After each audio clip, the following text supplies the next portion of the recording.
cold December day in Pittsburgh, Pennsylvania, 30 degrees. The temperature will drop as we go for this interconference battle. It's the Green Bay Packers, it's the Pittsburgh Steelers today on Fox.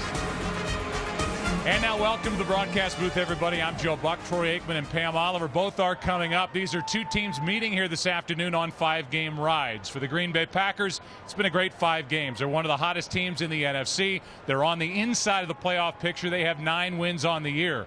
On the other side, you've got the Pittsburgh Steelers, the defending Super Bowl champs. They've lost 5 in a row. They're under 500, and right now they're on the outside of the playoff picture looking in.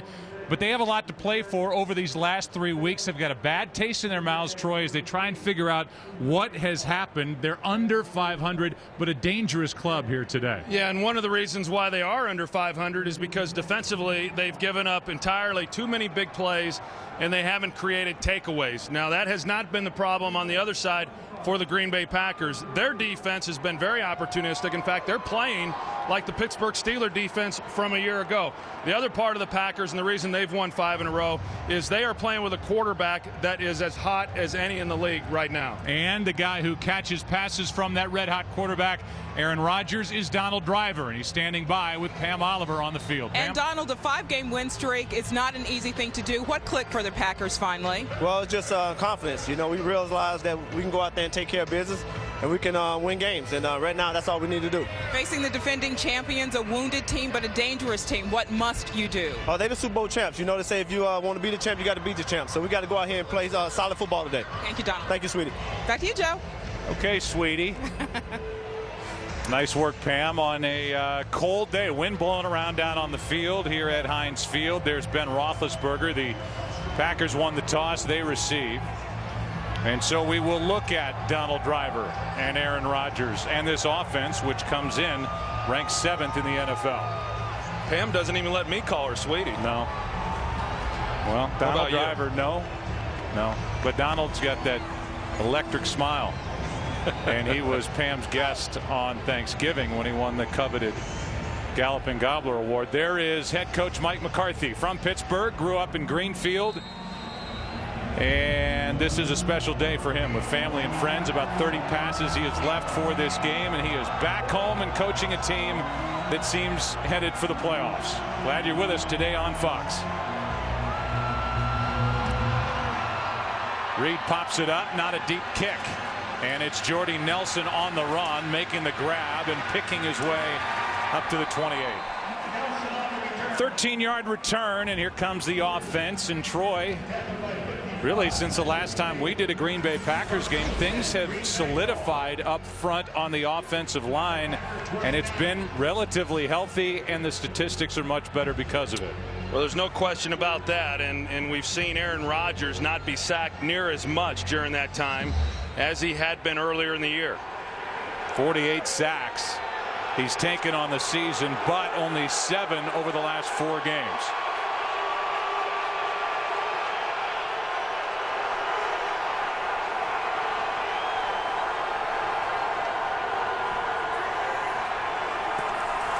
Blitz from the Steelers. Packers pick it up, and Rodgers throws it away.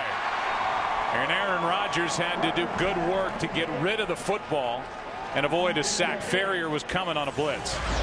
Ferrier is the left inside linebacker, as this Pittsburgh defense is a 3-4, same for Green Bay. And the architect of this defense is the great Dick LeBeau, who's a finalist for the Hall of Fame, and he'll find out if he is in. He should be, the day before Super Bowl 44 in February. 2nd and 10.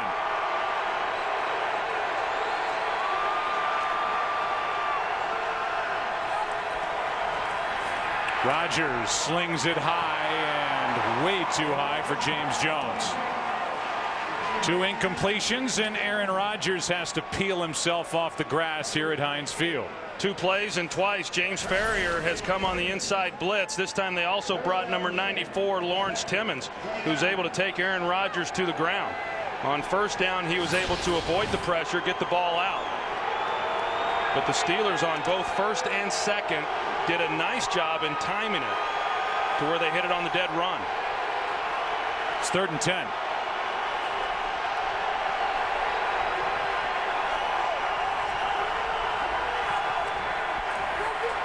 Rodgers with time, throws, and off the hands of James Jones. It's a 3-and-out. Well, we saw Brett Kiesel, the defensive lineman for the Pittsburgh Steelers. One of the things that the Steelers like to do, a lot like what the Packers like to do defensively, is move people around. And the Packers do a good job up front of blocking it up, and they had a chance outside of James Jones for the first down, just failed to connect.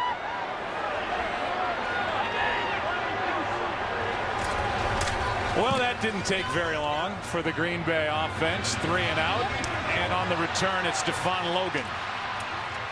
And good starting field position for Pittsburgh at the 40. Derek Martin on the tackle, a 12-yard return. And the offense for Pittsburgh, if you look at the stats, and this is why stats can be misleading and why most of the time we try not to pay too much attention to them. At the end of the season, Troy, Pittsburgh is looking at maybe a 4,000-yard passer, 2 1,000-yard receivers, or 1,000-yard back.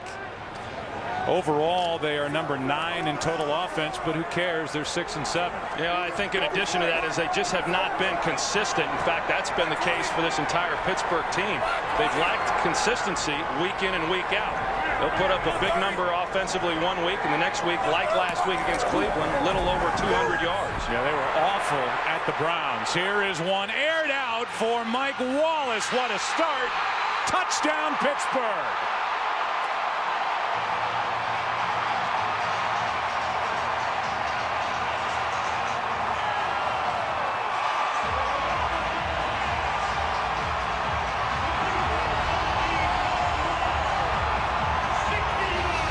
Wallace, the young rookie out of Mississippi, has had a heck of a rookie season. He's got great speed. In fact, Jared Bush did not anticipate him being able to just run by him, did not respect the speed that Wallace has.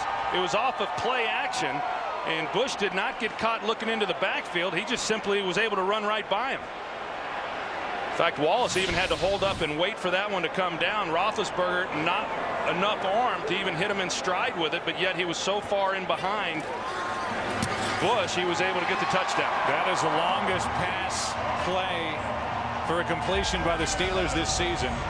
And while Mike Tomlin's group hasn't gotten anything out of last year's second-round pick Lima Swede, who's inactive today, they get touchdown number 4 on the season from the Blazer, Mike Wallace, who got behind Bush. Yeah, it was play action away, but Jared Bush, as I said, he was man-to-man on Mike Wallace. He was not looking into the backfield. He did not see the play action fake there by Ben Roethlisberger. He just simply didn't respect, not knowing the kind of speed Mike Wallace has. And we were talking to Bruce Arians the other day, and he said Mike Wallace may, in fact, be the fastest player on their team. Mike McCarthy went right to Jared Bush. If you realize that the Green Bay Packers have 3 corners on IR, they lost Pantley and Will Blackman early. They lost Al Harris, all on injured reserve with knee injuries. And so that depth has been tested, and everybody has moved up a spot. Some guys have moved up 2, and Jared Bush was just burned for a 60-yard touchdown by Mike Wallace. And a good start by the Steelers and Ben Roethlisberger as they try to get back to the 500 mark at 7 and 7. Packers had it for 32 seconds, went 3-and-out. Steelers for 10 seconds and went one play, 60 yards and a touchdown.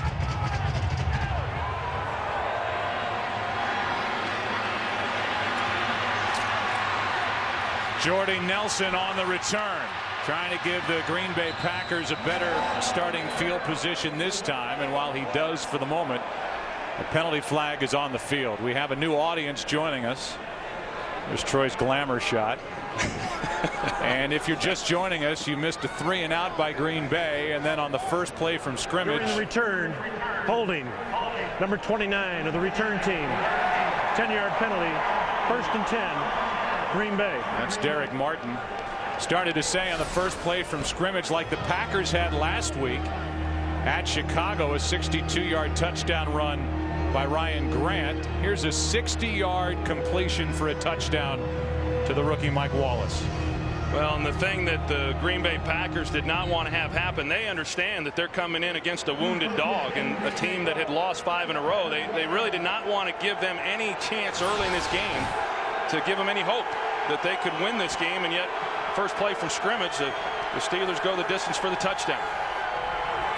Game break coming your way as play action from Rodgers, who started the game 0 for 3, has driver deep, and he can't make the catch. Let's go for a game break. Here's Kurt. Game breaks. Detroit and Arizona tied at 24, less than 2 minutes left. Anquan Bolden, always tough around the goal line, scores the game winner from 5 yards out. Cardinals win it by a touchdown. Then in overtime, Tennessee's Rob Baronis from 46 yards out after an interception set up the game winner, and they knock off the Dolphins 27-24 in OT. Joe, Troy, and Pam. And how about Tennessee getting to the 500 mark after that 0-6 start? And penalty flags before the snap. False start. Number 71. Offense. 5-yard penalty. Second down. Starting right guard Josh Sitton, guilty of the false start. You talk about Tennessee getting back to 500, and now they've got a big ball game on Christmas night against the streaking hot San Diego Chargers. Meanwhile, the Chargers, they've won 8 straight. They're 10-3, and they take on Cincinnati as we play here in Pittsburgh. And I would imagine the weather's a little different out in Southern California. 30 degrees at the start of this game. 2nd and 15. Another blitz, and over the middle, pass complete to Finley, who gets 14 yards, and Rodgers is having trouble getting up. He got smacked again. He got hit about as hard as I have seen. I'm a little surprised there was not a penalty on that. It looked like it was helmet-to-helmet contact. You're going to see it right here. They bring the Fire X blitz again, and it's Timmons who comes free. Actually, a good play there by Lawrence Timmons, but he got rocked pretty good. Actually, it did look like there was a little bit of helmet-to-helmet there. Take a closer look at it, and he comes in, and they have now run that virtually on every snap. And they've had a free blitzer each time, and most of the time it's been Timmons. 3rd down and 1. 6 straight pass plays, and this one's incomplete for Jermichael Finley. And so 4th down, and I think Aaron Rodgers is saying, hey, I just got hit in the chin by Lawrence Timmons. Why no flag? And here's that 2nd down play. Timmons comes in right there. He actually begins the contact in the chest, and then the helmet slides up, and there was helmet to helmet, but it was not initiated helmet to helmet, and I guess that's what the referee saw there, John Perry, and did not make the call. Campanos hits his 2nd of the day, and a fair catch called for and taken in by Stephon Logan. We'll take a break. Steelers 1 for 1. 1 play, 1 pass, 1 touchdown, up by 7. Today's game on Fox is sponsored by Southwest Airlines. Go to southwest.com, grab your bag, it's on. A crisp late afternoon, early evening here in Pittsburgh, and Roethlisberger is 1 for 1. There've been less than 2 minutes off the clock in this game. There have been 7 plays run total in this game, and still no running plays. That's Heath Miller. And a good start for Roethlisberger. He's thrown for 84 yards now on 2 completions. That was 24 to Miller. And this one again is off play action. When it gets the linebackers, you see A.J. Hawk and Nick Barnett. They come up to bite on the run fake, and it allows then Heath Miller to have a nice open seam in order to catch that ball.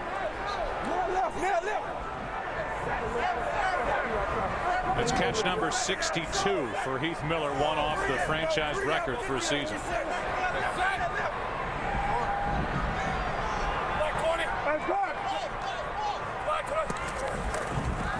Another pass, and an incompletion right through the hands of Santonio Holmes. The defense, coordinated by Dom Capers for Green Bay, is ranked number 2 overall. They're 2 against the run. They're 3 against the pass. Dom Capers was the defensive coordinator on Bill Cowher's first staff that he put together here in Pittsburgh in 1992. Well, that was quite a hire that Mike McCarthy made this offseason when he was able to bring Dom Capers in, and the changes that he's been able to make, and then implementing the 3-4 scheme, as you said, has made a real difference for this club this year. blitz coming from Green Bay. Steelers pick it up, and down the sideline it's Holmes, and it's not there. Good coverage downfield by Tremont Williams, and it's 3rd and 10. You know, it's interesting talking with Mike Tomlin the other day and asking him, you know, what do you want exactly? What do you want the identity to be for this offensive football team? We used to know what that was, and anytime you talked about the Pittsburgh Steelers, you knew that they were going to be a running football team, a physical group. They've gotten away from that a little bit, but what Mike Tomlin said was, I want us to be balanced, and they've been anything but here in the early going. Same can be said for the Packers in 2 possessions. Haven't run the ball yet.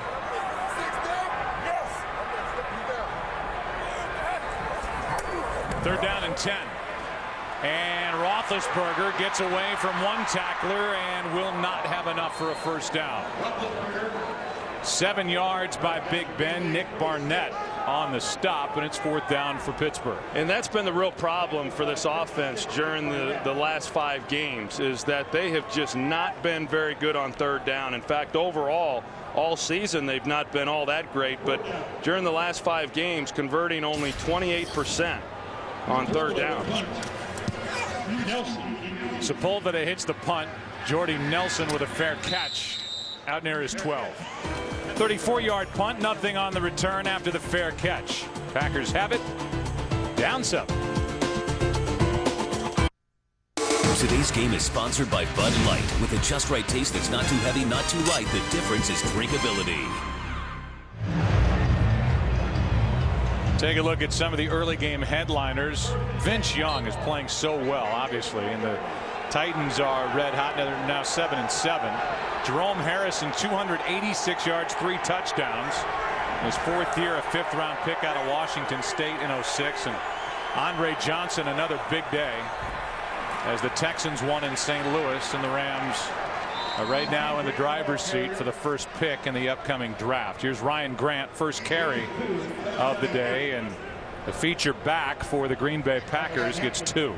Yeah, Ryan Grant coming off a good game last week against Chicago, 137 yards. Of course, one of those included the 62-yard run that he had to open up the game. But the 2 games prior to that against Detroit and Baltimore, they did not run the ball nearly as effectively, and they're going to have a hard time running it today if the Steelers play the run anyway like they have all year long. Handoff is to Grant over the right side, and Grant picks up 3. So 3rd down coming up. While Roethlisberger and the Steelers offense has struggled on 3rd down, the top rated 3rd down quarterback in the NFL is Aaron Rodgers. And that's not good news for the Packers, is Ryan Grant having a tough time. And he looks like he got the wind knocked out of him as he's trying to gather himself on the sideline. It's 3rd and 5.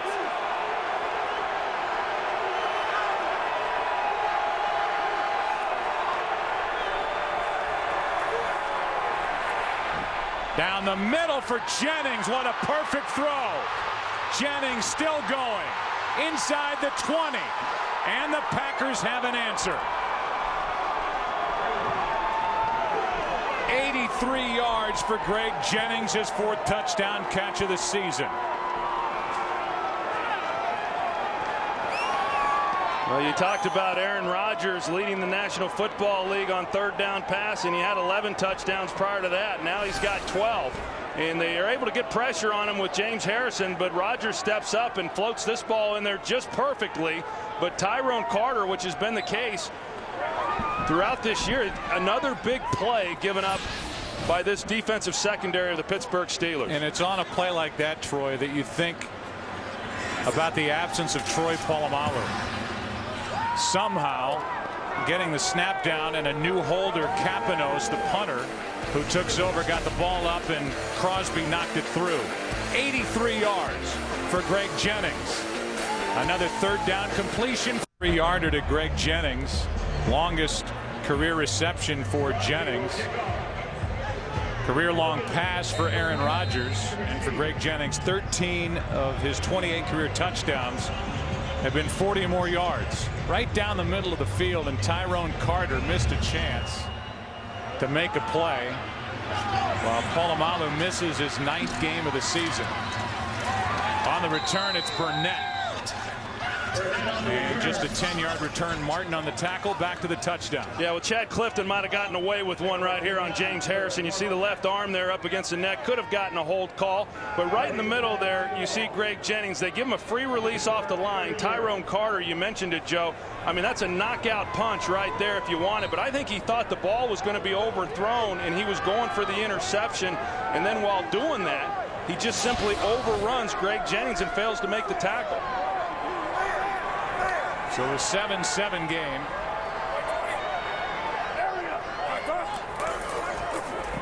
And the handoff to Mendenhall. And last year's first-round pick, Rashard Mendenhall, gets nothing. One small point, maybe it's not a small point, nothing small. When you're talking about the Packers to fans back in Green Bay, the change has been made for the Packers with the holder. Matt Flynn is no longer the holder. Kapanos is, and he was fortunate to get that snap handled and the ball on its end and up in the air for the kicker Mason Crosby, who struggled to knock it through to tie this game at 7. A lot of teams around the league blaming their kicking problems on the holders. I think Nick Folk is out of guys to blame. The kicker in Dallas. Here's Hines Ward. And Ward is good for 4. Brad Jones on the stop, and here is that snap on the extra point, which is taken for granted so often. Third down and 6. Well, he does a good job, clearly, of getting it down. And I thought what Mike McCarthy said about that was good, and that Matt Flynn had been the holder, but Kapanos, those guys, they spend time together throughout the week, and it's just so much easier for those guys then to work on the mechanics of the hold and the snap and kicking the ball and all that, to where Matt Flynn has other responsibilities. On 3rd down and 6, Roethlisberger over the middle, and there's nobody tougher in this league than Hines Ward. 10 yards and a first down for the Steelers. Catch number 78 on the year. That's vintage Hines Ward right there. They go trips left. They got Hines in the middle, and then he's going to work the middle of the field. No pressure in the middle here on Ben Roethlisberger. He's able to sit back. They've got 2 defenders, which they typically do on Hines Ward. They know he's a guy that they want to get the ball to. He's the one who moves the chains, but Ben puts it on him perfectly.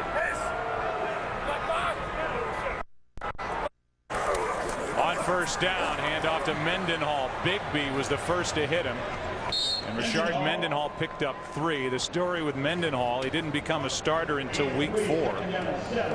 Last year had a broken shoulder that he suffered in week 4, so he was shut down in his rookie season. But he came in with 895 yards in the 10 games since he became the starter, which is a 1,400-yard pace for a full season. Well, he's given them a little juice, and he had a little growing up to do early in the year. And when he got his opportunity, once he was sat down against Cincinnati, came back and got his first start against San Diego, he's been running well ever since. 2nd down and 7, and over the middle, it's Heath Miller. And Miller with a big gain of 14 yards and a Steeler first down. Well, you've got the rookie B.J. Raji. He's in the middle here. He's going to be dropping out, and he's going to then be trying to pick up. As you see, he's going to be trying to pick up Heath Miller as he comes across. Now, he's not locked up in man coverage, but when he goes that way, there he goes, and he's got to try to somehow take care of him. And I'd be a little concerned if I was the Steelers and B.J. Raji, their nose tackle, was able to stay stride for stride with one of their better players on the team.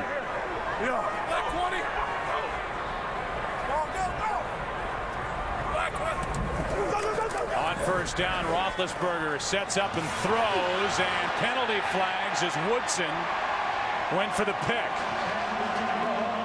Pass intended for Santonio Holmes, and this one's against Charles Woodson. Pass interference. Number 21, defense. Automatic first down at the spot of the foul. Well, we see Charles Woodson. He's up in press, does not get his hands on Santonio Holmes off the line of scrimmage. But once they get down the field, he does. And that's one of the areas, because the Green Bay Packers do like to play aggressively. They do like to lock up in man coverage. That a lot of these offensive teams coming into the game, they want to take some shots and believe that they then can get the pass interference call like they did. 17-yard penalty. The third penalty of the day for the most penalized team in the NFL. Mendenhall almost broke free. Picks up 2. Here's a game break. Here's Kurt. The Philadelphia Eagles hosting the San Francisco 49ers. And we've seen this combination a couple times before, haven't we? Donovan McNabb scrambling, finding Deshaun Jackson. 19-yard score, short for Jackson. Nonetheless, it puts the Eagles up 7-3 in the first quarter. Joe, Troy, and Pat. He is unbelievable. I mean, you talk about a guy who has completely changed the makeup of a ball club. I mean, Deshaun Jackson and the big play ability that he has given that team has been remarkable. 2nd down and 8. Mendenhall broke through 1 tackler and picks up 4. For Deshaun Jackson, 8 touchdowns or 50 or more yards. Last week, a 60-yard touchdown pass and a 72-yard punt return at the Giants. He is a major reason why the Eagles are on top in the NFC East, and what a big win last night for the Dallas Cowboys. A 7-point win at New Orleans. Their perfect season is over, and Tony Romo, 312 passing yards, could not have played any better. Well, a Cowboy team that went from being a December punchline to now a team that I think people look at a little bit differently as far as what they might be able to do if they're able to hold on to that number 6 seed and get in the playoffs. It's 3rd down and 4. Roethlisberger and hits Ward for a 1st down. But a penalty flag is on the field, and it's against Green Bay. That's the indication. Another hold there in the secondary on Green Bay. Prior to the pass, holding number 21 defense. That penalty will be declined. The result of the play, 1st down, Pittsburgh. Another one on Charles Woodson. You know, Hines Ward, they get used to this. I mean, he's trying to stay alive. He sees Ben Roethlisberger scrambling. He starts like he's going to go to the end zone. He comes back around. And in talking with Hines Ward, I asked him if there were any specific rules that he and the receivers had when Roethlisberger got out on the edge scrambling. He said, not really. We just do our best to get open. But because he scrambles so much, sometimes we fail to run our routes as precisely as what we should, anticipating the scramble. Fake the handoff. Santonio Holmes with Heath Miller in front to the 1. That'll set up a 1st and goal. They're going to mark Holmes out at the 2, and it's 1st and goal, a 12-yard catch for Holmes. And get it out to Santonio Holmes quick and get a blocker out in front of him with Heath Miller on Tremont Williams and get as much of it as you can. And you know, I like what Pittsburgh has done here. They have been balanced on this series, moving the football. They haven't had a great deal of success running it, but they've stuck with it. Green Bay, of course, the number 2 run defense in all of football.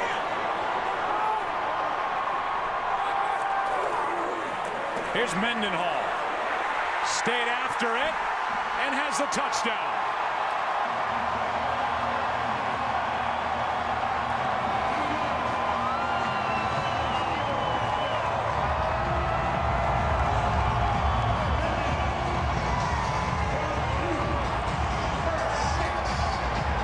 Survived a hit from Nick Barnett and spun his way in for 6.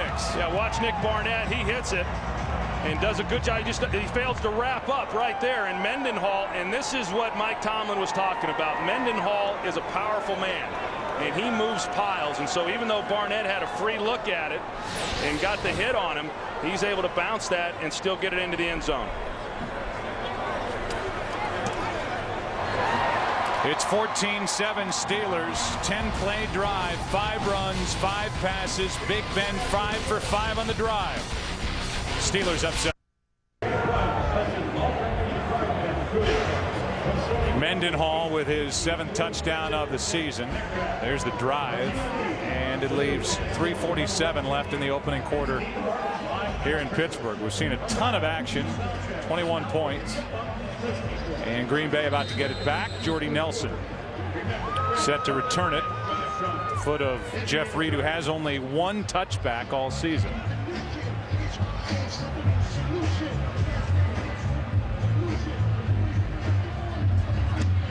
And this won't be number 2. Nelson from about the 14-yard line. Good return by Jordy Nelson. It was a penalty by Woodson, interfering with Santonio Holmes. After a completion to Holmes on the other side, Mendenhall pops it in. Steelers up by 7. Hi, this is Captain Paula Arquette from Baghdad, Iraq. I'd like to say hi to my family in Messina, New York. My mom, my dad, my niece, my nephew, my brother, and my sister-in-law. Happy holidays. I love you. And happy holidays right back to you and all the men and women in the armed services during this holiday season. Wonder if she's a Jets or a Giants fan. Jets lost today at home to Atlanta. Giants play a big one tomorrow night against the Redskins. On first down, Ryan Grant. Full head of steam, gets 6. Casey Hampton on the stop, and it's Casey Hampton who anchors this 3-4 defense right in the middle at the nose tackle position. Yeah, and you better have a big guy like Casey Hampton when you run the 3-4 scheme that Pittsburgh does, that they've had so much success with over the years. In fact, the Green Bay Packers, when they went to the 3-4 scheme this year, they drafted B.J. Raji with their first pick because they knew how valuable that position would be.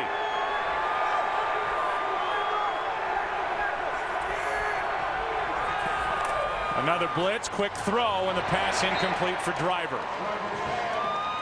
William Gay was closing in on it defensively for Pittsburgh. It's 3rd and 4. They've had a couple opportunities now. Aaron Rodgers has with these receivers, and they've just not been able to make the connection. Ball just a little bit out in front there of Donald Driver, and him not able to reel it in. But we saw there on that first possession also a couple of open receivers, and Rodgers was a little high on some of those.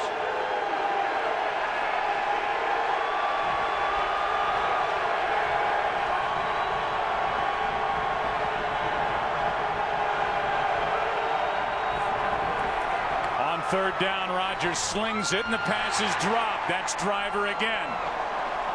Right into his gut and then down to the grass, and it's 4th down for Green Bay. Well, Dick LeBeau likes to give you a lot of different looks, and inside they bring the linebackers once again, and it looked to me like William Gay, if he had been playing the ball there, he could have undercut that one and taken it to the house. Yeah, I said into his gut. It was the right arm of William Gay that got in there and broke it up. Good play. Yeah, he kind of throttled it down a little bit, but if he had stayed on the move, I think he could have had an easy interception there. Campanos hits it. Stephon Logan on the return, gets to the sideline and then gets knocked out by Derek Martin. Well, we talked about Mike McCarthy being from Pittsburgh. He is from Greenfield. Aiello's Pizza, according to him, devoured thousands of slices there. St. Rosalita's grade school and church, McGee Field. There's his high school graduation picture in a bar and grill that his father owned, and where Mike worked in his younger days. And his father, a police officer, a firefighter, and there's Mike's picture hanging on the wall. And I guess Mike's mom, Ellen, is not at the game today. She's at home watching it on television. She's got babysitting duties with the grandkids. So happy holidays to Ellen.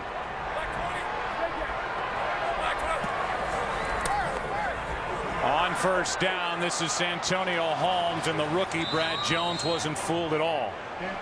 A loss of 2, and when you come back home and you have all those tickets and passes to leave before the game, it's hugs from everybody on the sideline. And this is a special moment, and Mike McCarthy said as much. Yeah, we had a chance to visit with him the other day, and he was excited about coming home and excited about having his family here to be here with him on his homecoming, and he was really looking forward to it. Good for him. The last shot was Joe McCarthy Jr., Mike's father, who gets to share this moment with his 46-year-old son. 2nd down and 12. A blitz. Green Bay doesn't get there, and Hines Ward makes the catch. Smacked by Jarrett Bush after a gain of 7. How about that? It looked like that Monday Night Football graphic when the helmets collide. They couldn't separate them. That's Ramon Foster, who had somebody's helmet stuck to his. Okay. It's Cullen Jenkins. A little stare down here. You want to take yours off, or should I take mine off? You take yours off, Cullen. It's 3rd down and 5.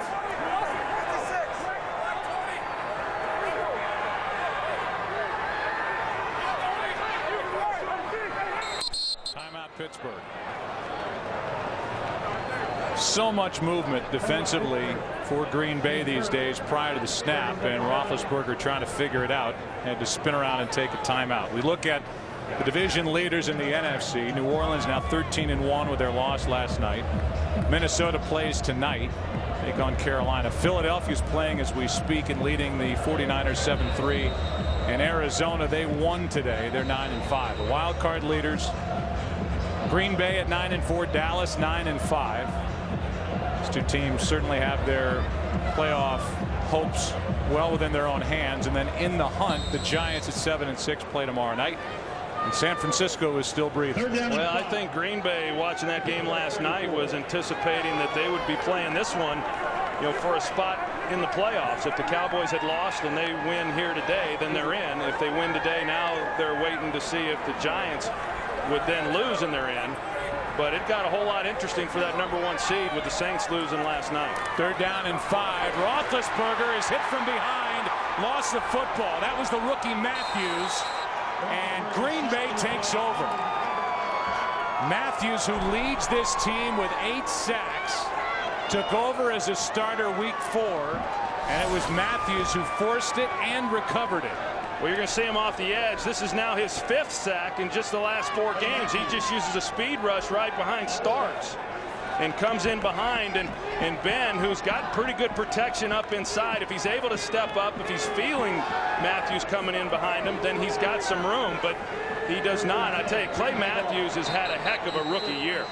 I mean, this guy has come in from the University of Southern California as a rookie and made a real difference in this 3-4 scheme, and there's so much asked of that position, not only playing the run, but then also being asked to be a edge rusher, that is, in their sub packages, and he's been outstanding. A challenge from Tomlin, as Matthews now has a franchise rookie record with his 9th sack. Looks like that ball's out. We'll get the call when we come back. Right now, Green Bay has it down 7. Game for a takeaway by this defense. 2nd longest streak going in the NFL. And what a play by Clay Matthews. Well, watch him off the edge here, right there when he ducks underneath Starks. I mean, he starts with the speed rush, and then once he gets even with him is when he was able to duck down and then make his move. And I mean, this guy has been a playmaker really once he got inserted in the lineup. He was not the starter from the beginning, but after a few weeks they then made him the starter, and he has been outstanding. A lot of times these rookies, they hit the rookie wall about this time of year, but with him, he's only gotten better. I mean, over the last month of the season, his impact has been enormous. A long look under the hood by John Perry. Looked pretty clear cut to me, like the ball was out sitting on his shoulder pad as then the arm came forward. Play was 3rd down anyway, so even if the Steelers win this challenge, they'll have to punt. But right now, it's Green Bay's ball. They have only 1 first down offensively in this game, and that came on the 83-yard touchdown completion to Greg Jennings. Ball right now is at the 27. Yeah, it looked to me, Joe, like Clay Matthews, he's able to make contact with the ball before his arm is really starting forward. And from what I could tell, you look for the open hand when they're moving the arm forward in the throwing motion, and is the ball then gone? And if that's the case, then it's an incompletion. That's about as close as it'll get in trying to determine whether or not it's an incompletion or a fumble. But my best guess is that's a fumble. I'm with you, but we are still waiting for John Perry to appear and give the call. Here he comes. But again, even if Pittsburgh wins this challenge, it'll be 4th down.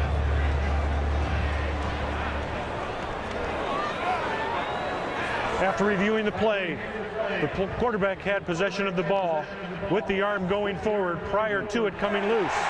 Therefore, it is an incomplete pass. 4th and 5 on the left hash, 34-yard line. Pittsburgh is not charged with a team timeout. 1:14 on the game clock. Well, you and I are in agreement. John Perry isn't.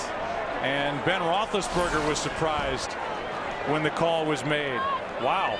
Yeah, well, even when the coach came over to talk to him about it, he's saying, gosh, and, you know, Clay, of course, he thinks the opposite, but, you know, they dodged one there because now, yeah, even though it's 4th down, at least they're able to advance the ball with the punt and not give the Packers the short field. Well, I just disagree with the call. I thought the ball was out before the arm was going forward, but call made by John Perry, and it's a worthwhile challenge by Mike Tomlin. But here's the punt by Sepulveda, and he shanks it off the side of his foot. Takes a decent bounce for Pittsburgh, and the ball is at the 27-yard line of the Green Bay Packers. And so a big change in field position after the overturned call. We welcome you back inside our booth, and we talked about it coming on the air that Pittsburgh, even though they're under 500, they were a dangerous team for Green Bay to play today, and it certainly looks like that's holding up so far. Well, yeah, and I think, you know, Green Bay knew that coming in. I mean, this is a team that, you know, sometimes you tend to look at it as far as what has happened in recent weeks, and you say, wow, this team's just not very good, but, you know, nothing could be further from the truth. A number of playmakers for this Pittsburgh team, particularly on the defensive side of the ball. That challenge in the overturn saved Pittsburgh 46 yards of field position, and now this one is incomplete in the direction of Greg Jennings, although not close to him at all. You know, Aaron Rodgers, he's off to a tough start in this ball game. He's got the long touchdown throw, but he's only had 2 completions now in his first 10 attempts, and he's been hit a number of times in addition to that. Packers have had it 4 times, 3 3-and-outs, and then the touchdown throw, the 3rd play of a possession, 83 yards to Jennings. Here's a completion that goes nowhere. Jennings makes the catch, and out there's Timmons. Donald Lee, the tight end, rather, not Jennings, and it's Lee making his 34th catch of the season. It's 3rd and 10, and this Green Bay Packer offense, save for 1 play, hasn't been able to do anything. Well, they went to a quick passing game right there, trying to keep the hits off Aaron Rodgers. They run the slant in behind it, a flat route with Lee, and Timmons in great coverage and makes the play.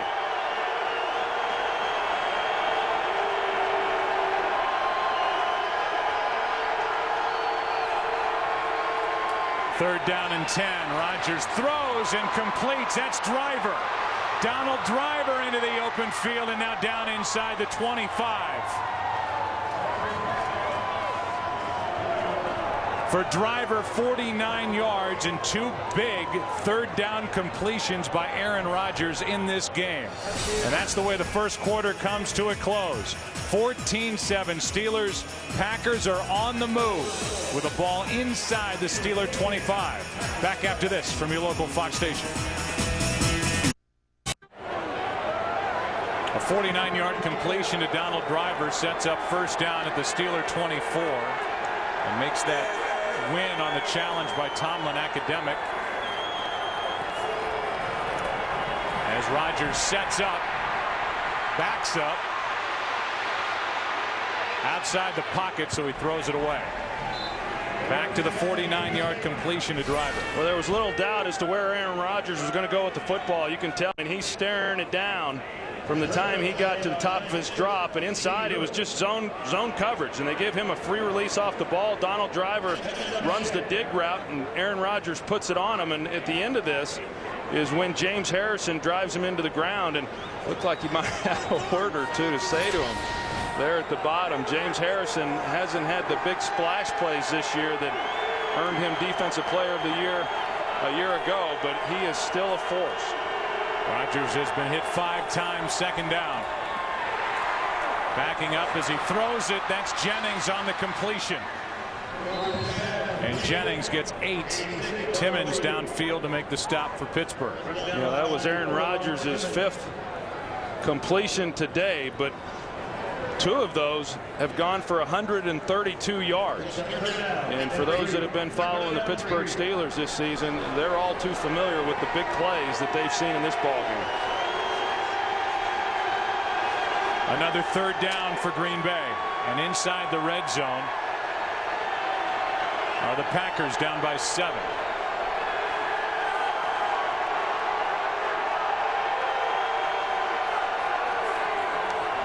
Handoff is to Jackson.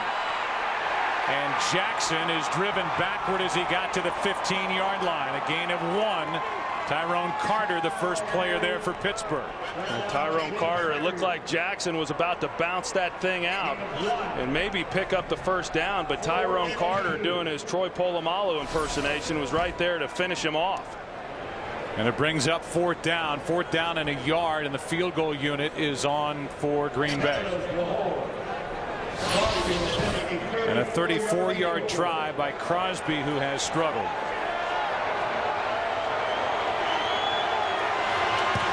Good snap, good hold, and the field goal is pushed wide right.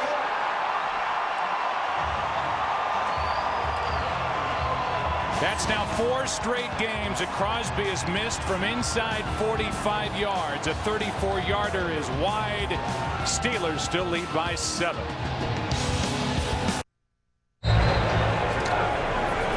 Another miss by Mason Crosby, who's now 24 of 33 for the season. He's missed 7 of his last 20.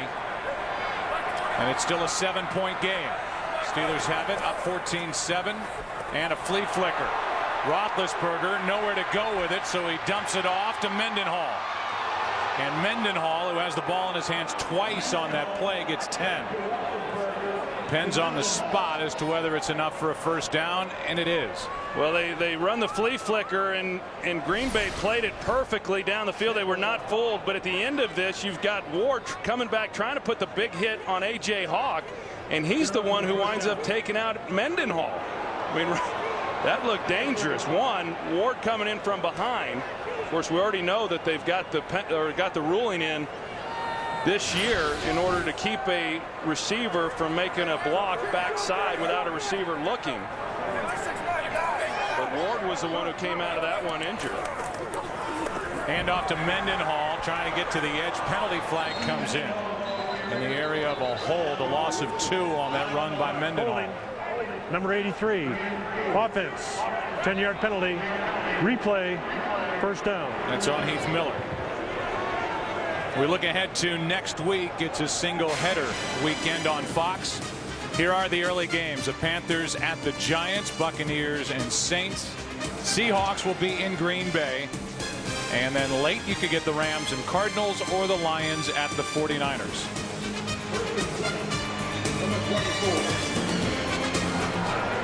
Two more games to go after this weekend. And it's 1st and 20 for Pittsburgh.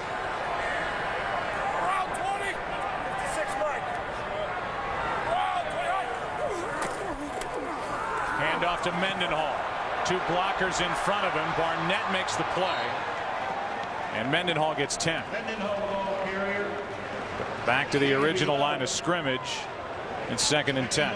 You know, in talking with Bruce Arians the other day and how they're going to run the ball against this Green Bay team, you know, typically you start thinking about, okay, we'll, you know, line up in 2-back sets and do some of those things. But sometimes the easiest formations to run the ball out of is when you go to the spread formations and kind of clean everything up for those offensive linemen and just try to keep the defensive players from locking down in the box and getting so many bodies in there. Here's Mendenhall again to the 39. Game 4, 3rd down coming up. You know, we talk about this Green Bay defense and the progress that they made this year. And I know in talking with Mike McCarthy, he made it very clear when he was interviewing for a defensive coordinator that he felt that they had playmakers on the defensive side of the ball. And he made it very clear to Dom Capers once he got the job that, you know, we expect this to be a top-notch defensive football team, and boy, have they been that.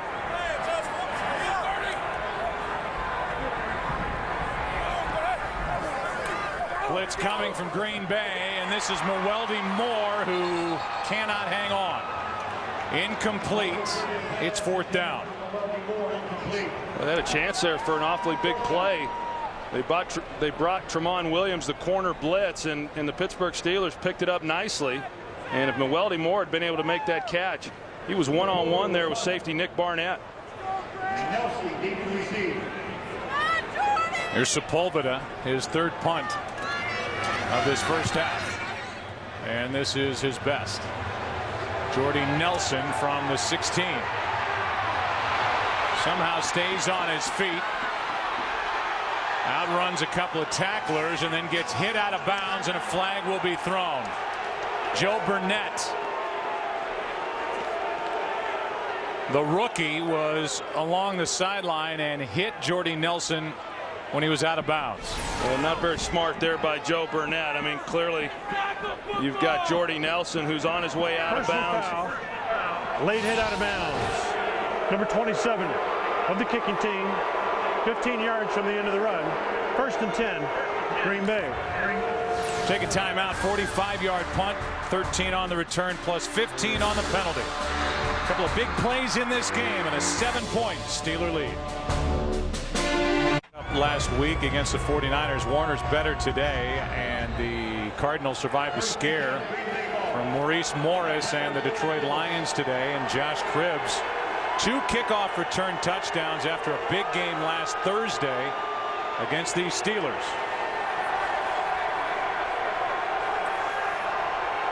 Ten and a half to play in the half, and Rodgers throws and completes.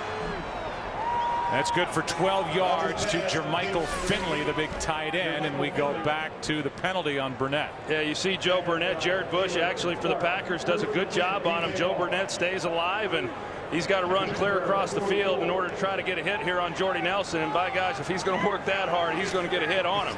And he did, whether he was out of bounds or not. You know, a lot of these guys like Joe Burnett that are rookies that come into the league, they're not used to playing special teams. This is a little bit different for some of these college players coming in.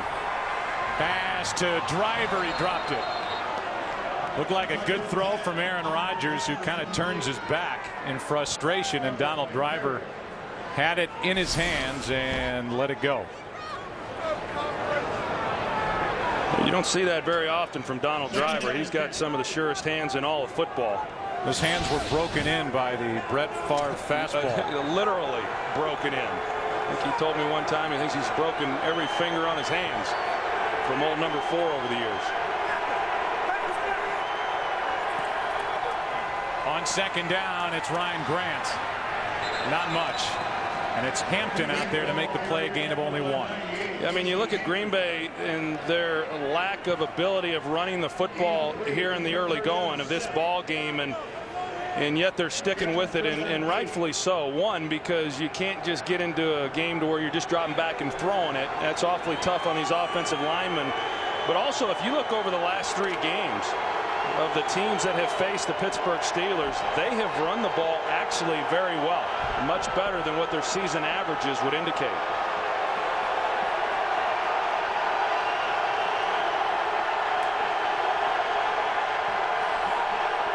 Third down and 9. Play clock was at 1, and the pass dropped again. This time James Jones.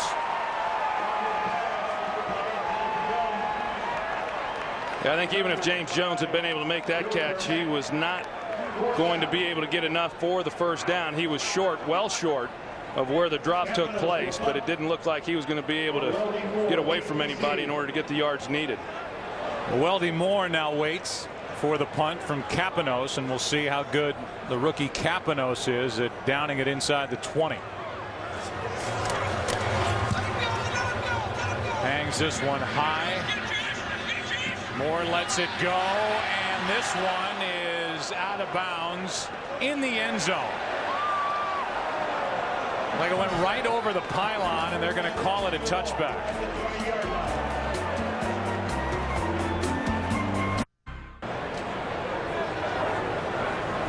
Well, that football didn't just go right over the pylon, it actually touched it, and by rule the pylon is considered out of bounds in the end zone, and so it's a touchback. Good call down on the field, and the Steelers start at their 20 up 7.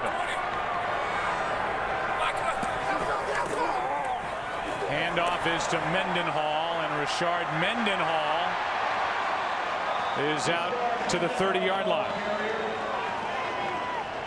And they're going to give Mendenhall a full 10 yards and a first down for the Steelers. The temperature has dropped 3 degrees since we started. Feels like 19. And the wind out of the west at 9 miles per hour. We've seen a missed field goal by Mason Crosby. This is notoriously one of the toughest places to kick in the NFL, whether it's the footing or the wind. Missed a 34-yard try, and it's a 7-point Steeler lead. They fake the handoff to Wallace, drop it off to Mendenhall, who picks up 2. Atari Bigby on the stop for Green Bay. 2 big plays in this game. And it started with a bang. 60 yards out of the hand of Roethlisberger to the rookie Mike Wallace. 1 play from scrimmage and a touchdown for Pittsburgh. And then how about 83 yards to Greg Jennings from Aaron Rodgers to tie the game at 7. But since then it was Mendenhall with a touchdown run, and the Steelers lead by 7.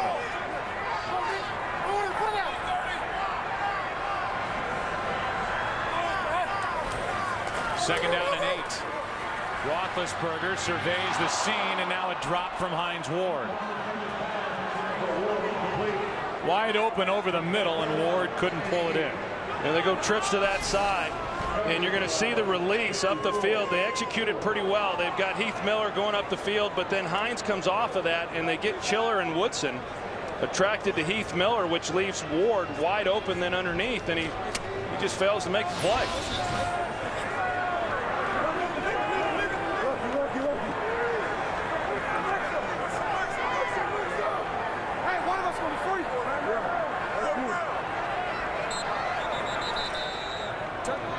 Another timeout taken by Roethlisberger and the Steelers prior to a 3rd and 8. 7:16 left in the half. Interesting that the Packers have Raji now leaving the field, so only 1 defensive lineman on the field for Green Bay defensively. Yeah, and that's 77 right there, Colin Jenkins, and this is their psycho package that they ran so effectively last week. Everybody moving around prior to the snap, and Matthews gets there again.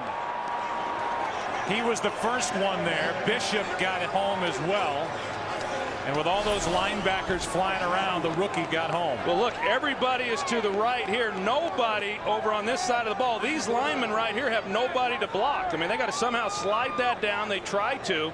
And then in an attempt to do that, it's then trying to figure out who's coming and who's got who, and it's very, very hard on these offensive linemen. That is officially the first sack for Clay Matthews. The other one was negated by the challenge by the Steelers. And here's Jordy Nelson.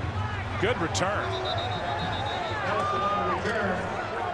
And as we cue Mark Russell, the political satirist, and those fingers tickling the ivory, we remind you to make lunchtime your new prime time. As FoxSports.com brings you lunch with benefits. Log on to check out new episodes of original sports shows delivered to your desktop every Monday through Friday at 1 Eastern. On Tuesday, Packers coach Mike McCarthy joins Brian Billick on Coach Speak, only on and at FoxSports.com on MSN. You know, we showed that psycho package that the Packers have defensively, and that's part of the fun for these defensive players. When you come in each Wednesday and you're told that you're going to run certain schemes and do some different things, and that's something that Dom Capers has done a great job of this year. Down by 7. Packers have it. Good starting field position, and now Lee has one go off his chest.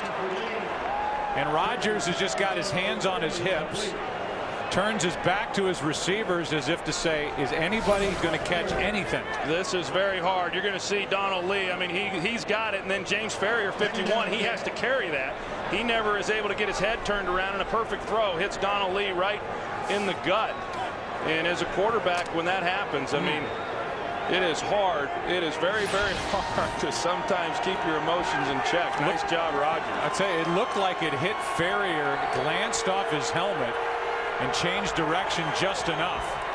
Here's one for Driver. Bad throw. Driver up to get it. A good catch and a gain of 8. So let's go back to the throw 2 plays ago and watch it glance right there off the side of the helmet of Ferrier, and that changed the direction. It doesn't limit the frustration for Aaron Rodgers. You can see him in the background, but that one I don't think is the fault of no question. No question. I didn't catch that, and yeah, hard catch when that when that happens. And Aaron Rodgers, I'm sure, is unaware of that unless Donald Lee came back pleading his case. 3rd down and 2. Take the inside handoff. Here's Jennings making a move and has a 1st down. He went right around William Gay. Taylor on the stop, a gain of 8, and a 1st down, Green Bay. Well, Donald Driver's the same way, and Greg Jennings, you know, when you get the ball into their hands, and so many times we see these types of things from the Green Bay Packers, the quick throws, and then you've got to come up and try to make a play, and it's not always easy to do. You know, William Gay, you don't want to overplay it, and he tries to then be in a position to make the tackle, and Greg Jennings just goes around him. Hard to believe the cornerbacks for the Steelers don't have an interception all season.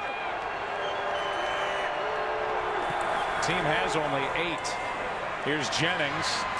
And a nice play on 1st down to the 30-yard line. Gay on the stop at a gain of 7, and that's just, it's about as easy as it gets. Yeah, and this time, instead of Greg Jennings trying to, you know, make him miss, he just gets the ball and runs right over William Gay. And I know in visiting with Mike Tomlin the other day, he said these receivers, in his description of them, they're combative, and that was a compliment. And they're a physical group. They're physical, as we just saw, and they're also physical at the point of the catch. They're good after the catch with 101 yards after making the reception in this game. Rodgers with a good pocket hits Jones, and James Jones makes a spin and adds to that yardage after the catch. He's got a 1st down, a gain of 12. And the ball is spotted at the 18-yard line. And we're seeing the missed tackles in this ball game from Pittsburgh also. You know, William Gay has another opportunity. He fails to make it. And, you know, it's those types of things there that we're just not used to seeing from a Pittsburgh defense. You know, they've always been so fundamentally sound. They've never been outplayed physically. They certainly were 10 days ago against Cleveland. But, you know, some of the things that have made them such a great defensive unit for so many years are lacking from this 09 version. From the 18, Rodgers drops it off, and it's almost intercepted. Off the hands of Woodley after Brandon Jackson couldn't haul in a screen pass. And Lamar Woodley, who is having a heck of a year, you know, with 9 sacks, and he's got a chance here to make a big play to extend the lead. And I think that kind of falls into the category. There's Troy Polamalu, who they certainly miss, and, you know, not making any excuses for the defense. But, you know, I believe that if he were healthy, he would have changed the outcome in at least a couple of the games this year. These games have been that close, the losses for Pittsburgh. Rodgers is in trouble and drops it off for Jackson, who makes a move and takes it down inside the 15. Picked up 5. 3rd down and 5 coming up for the Packers. Kershke on the stop for Pittsburgh. There's Travis Kershke, one of the defensive ends. This team lost a good one in Aaron Smith. Defensive end. Played the first 5 games, but suffered a partial tear in his right rotator cuff. Very good against the run. So they missed both Polamalu and Aaron Smith on this defense. 3rd down and 5.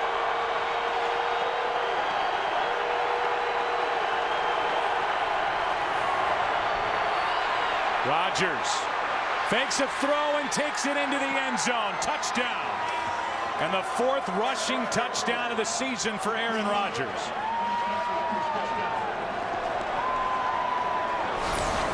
Well, they go empty set. You're going to see no back in the backfield. So they got 5 receivers going out. Pittsburgh comes with a 4-man rush. They're locked up, man underneath. And Aaron Rodgers, who is 2nd on the team in rushing. And you've got to be real careful down here when you're playing man coverage against a quarterback that can move the way that Aaron Rodgers can, because that's what happens. Once he's able to get a lane, he can gash you. And the extra point just got through. Mason Crosby is really struggling. He almost yanked that. And Aaron Rodgers with his 4th rushing touchdown of the season. No quarterback around the NFL has more rushing yards than Aaron Rodgers, and a little pump fake along the way. and then took it into the end zone untouched. Well, and you know, as we said, he's got great feet. He's able to run, and he makes plays moving around the pocket. You like to have a quarterback that's like that. And as we know, I mean, he throws it as well as anybody. But even when he breaks contain, he is looking to get the ball down the field and make the throw. But a nice job on his part, recognizing the coverage, recognizing it was man-to-man, and then nobody is accounting for him. We'll go back to the problems there with the kicking game. I don't know that I've ever remembered a year where so many kickers are having problems. And you know, kind of joked about it a little bit earlier, you know, changing holders. They did that in Dallas. Tony Romo, now the holder there. I'm wondering what the Green Bay Packers will do, if anything. Maybe they'll change the deep snapper next week. I don't know. Well, there was speculation that they might bring in some kickers during the week to audition. They didn't do it. That may change heading into next week as Stephon Logan has it on the return, and Logan gets to the 20. That's it. We showed you the NFC playoff picture. Here's the AFC playoff picture. Still undefeated Indianapolis as they came back in a really good game against Jacksonville to go 14-0. San Diego's won 8 straight. Cincinnati, New England, they won today. Indianapolis, by the way, they've already clinched everything they can clinch in the regular season except perfection, and there are the wild card leaders.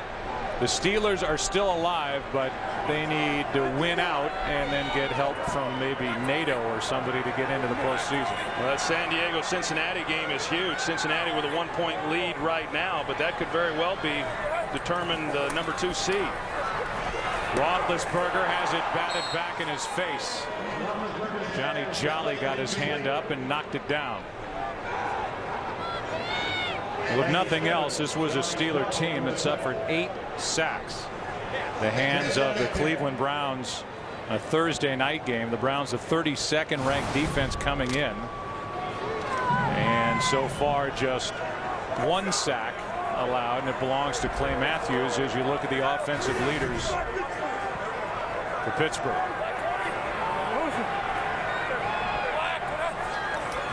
On 2nd and 10. Screen for Moore, and Mwelde Moore is brought down just shy of the 25. Picked up 4.5. Desmond Bishop, who's getting more playing time now with these extra linebacker packages put to use by Dom Capers, made the tackle. You know, you talk about the sacks last week, 8 sacks that Ben Roethlisberger had against Cleveland, and Bruce Arians, in visiting with him, I said, you ever talk to Ben about the number of sacks and getting the ball out of his hands? And he said he almost ruined a quarterback years ago when he was a coach at Mississippi State. Didn't say who that was, so he must not have gone on and done much. But he said he doesn't, you know, because he's able to create so many plays when he gets outside the pocket. Here's that psycho package again by the Green Bay defense. The pass caught by Miller. And Heath Miller is forced out in midfield. They're going to mark him out at the Green Bay 48 with 2:01 left in the half. Well, A.J. Hawk, he's the one who's in coverage on Heath Miller, and that's a mismatch. I mean, Heath Miller is one of the better tight ends in the league. He runs awfully well. A.J.'s with him stride for stride. He just fails to make the tackle after Miller makes the catch. A 27-yard catch and run by Heath Miller. 2-minute warning in Pittsburgh. Tied at 14.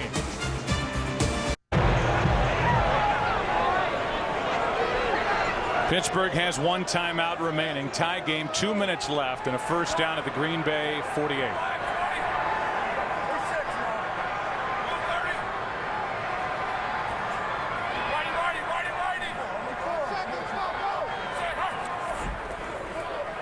Roethlisberger throws and completes to Holmes. And Santonio Holmes stays on his feet to the 15. Roethlisberger, who has a new career high for single-season passing yardage, completes for 33 to Santonio Holmes. Well, Roethlisberger and this offensive line do a great job redirecting themselves to pick up the blitz off the front side that allowed him time then to get the ball to Holmes.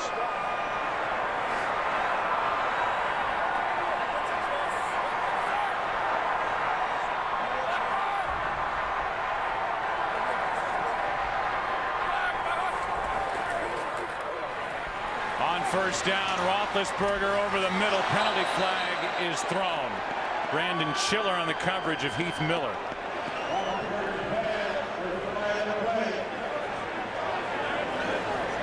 Brandon Schiller was just rewarded with a contract extension during the course of the week.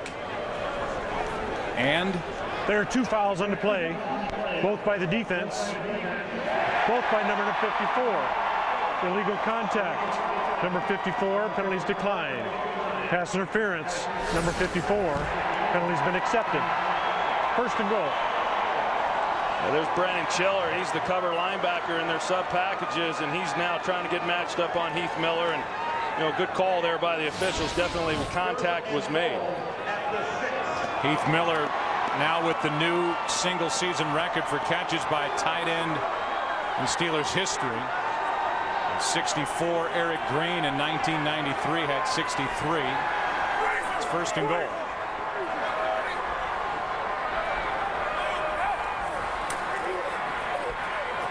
Roethlisberger in trouble. Down he goes, and guess who? Clay Matthews. A loss of 4, and Matthews has his second of the day. Well, Clay Matthews is just so tenacious coming off the edge. And this is awfully hard then when you're talking about Max Starks trying to hold up one-on-one with a speed rusher like Clay Matthews, and he just simply hasn't been able to. Packers have 3 timeouts. They have not elected to use any on defense. It's second down and goal. Quick throw, more, touchdown, Pittsburgh.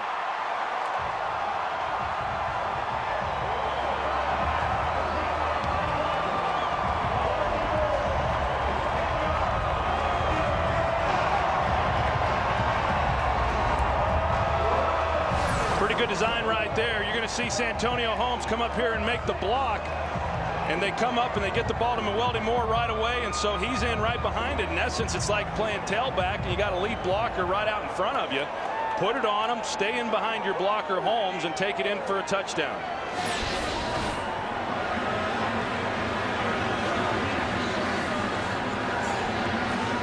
Ben Roethlisberger, while he has set a career high for passing yardage in a season, has had a very good half. 14 of 20, 223 yards, 2 touchdowns now, no interceptions, and here's the big play on the drive. Well, you talk about the way that Ben Roethlisberger and the offensive line, they're able to redirect because the Packers are bringing blitz here. They shift everybody over to that way, and you're going to hear what Ben did to make it happen.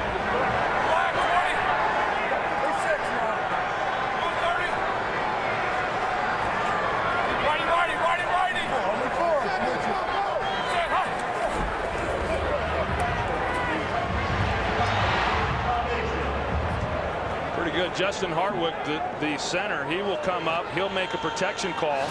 But because Roethlisberger is in the shotgun, he then can see where the pressure is coming, and he can redirect the offensive line to make sure that that is blocked up. You heard him say righty, righty, righty, which means everybody then is going to sift to the right, pick up the 2 extra blitzers coming to that side. And by doing that, you then got the protection to get the ball down the field for the big play to Holmes. 223 yards today, 3,569 for the season, already a new career high. And Reed pops it up with under 30 seconds to play in the half, and it goes right through the arms of Jackson. Gets back on the football and takes it across the 25. They're going to say that Jackson is marked down back at the 23. So Jackson signaled for a fair catch, and that's where they're going to mark him down at the 23. Coming up on the Visa halftime report, Kurt and Terry will have scores and highlights from around the league. Fox Sports Ticker will keep you updated with up to the second stats. We heard Howie earlier today on the pregame show talking about the Pittsburgh Steelers and how they've gotten away from what they have been known for in running the football, and how Mike Tomlin may step in next year and kind of get them back to that more of a physical run the football style, and I would agree with that. Rodgers spins out of trouble and now on the run, flips it for Nelson, who has some room. That's a big first down play now with 24 seconds left and 3 timeouts. The Green Bay Packers have thoughts of getting a score before the half. First and 10, Packer ball. 24 yards as Rodgers just dumped it over the defense into the arms of Jordy Nelson. Jordy Nelson, who has been pretty banged up for most of the year, hasn't been able to contribute as much as what he was able to a year ago. But we've seen him on the return game already in this game, but he's a dynamic young player. And now the Steelers use their final timeout. Talk about these defense coming in. 2 defenses are top 5 defenses around the NFL, and each quarterback has over 220 yards passing in this first half. And now with 18 seconds remaining and 3 timeouts, the ball is at the Green Bay 47. Well, the Packers defensively came into this game only giving up an average of 18 points a game, and Pittsburgh with 21 here in the first half. I thought this would be a pretty tight ball game, but a lot of explosive plays and a lot of points considering the style of these 2 defensive units.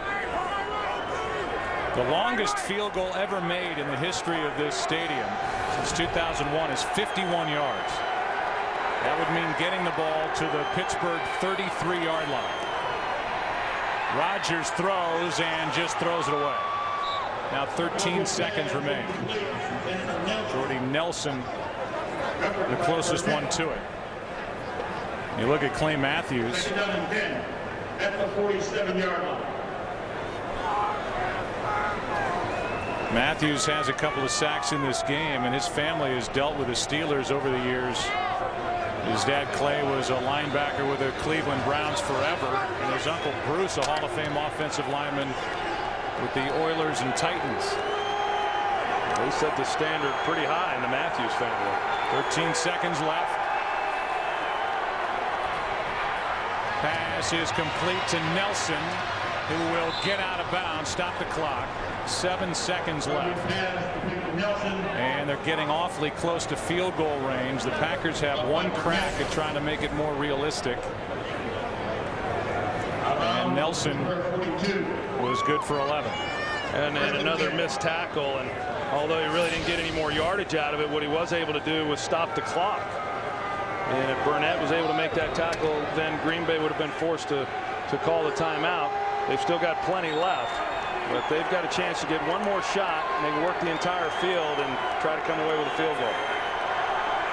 Crosby's already missed one try this end of the field, and that to Greg Jennings may force Aaron Rodgers now to take one heave toward the end zone and hope for a defensive penalty or something miraculous to get points before the half. Boy, you got Aaron Rodgers now in this first half who's thrown for over 230 yards in the game, and yet it could have been so much better here in the first 30 minutes. I mean, so many opportunities that they have failed to connect on, whether it's drop passes or just some errant throws on his part.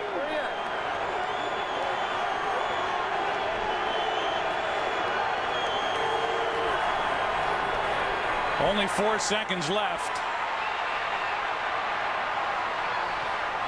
Into the end zone and through the back end of the end zone. That's how the half comes to a close. It's a 7-point Pittsburgh lead. The 6-7 Steelers against the 9-4 Packers. The Visa halftime is coming up.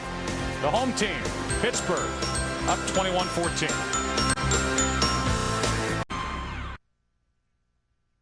It's about what we do, baby.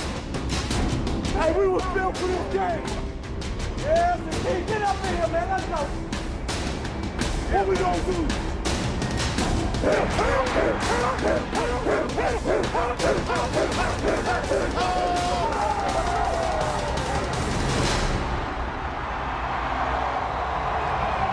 A lot of action in the first half here in Pittsburgh. A 21-14 Steeler lead.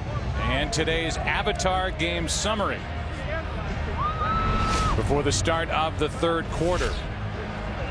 Rush yards, the ground game has been non-existent. In fact, the Packers, after a good week of running it last week against the Bears, handed it off only 5 times the entire first half. Passing yardage, see the numbers there, the plays of 20 or more yards. And then some of the individual leaders, Avatar in theaters everywhere. And it was a half of some big completions. And a 21-14 lead by the Steelers, who will start this second half with the football. This one is squibbed off the hands of the backup tight end Matt Spaeth, and he just falls on top of it near the 30. Down to the field, and Pam Oliver.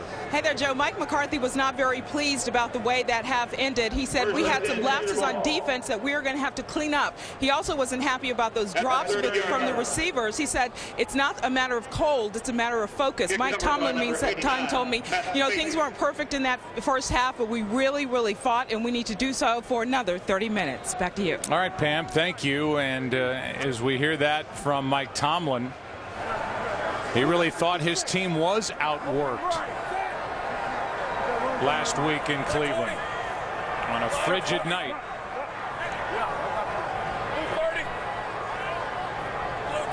Steelers have lost 5 straight. Packers have won 5 straight. Roethlisberger is brought down by the rookie Jones. Brad Jones had slipped, got up, and racks up his 2nd sack of the season.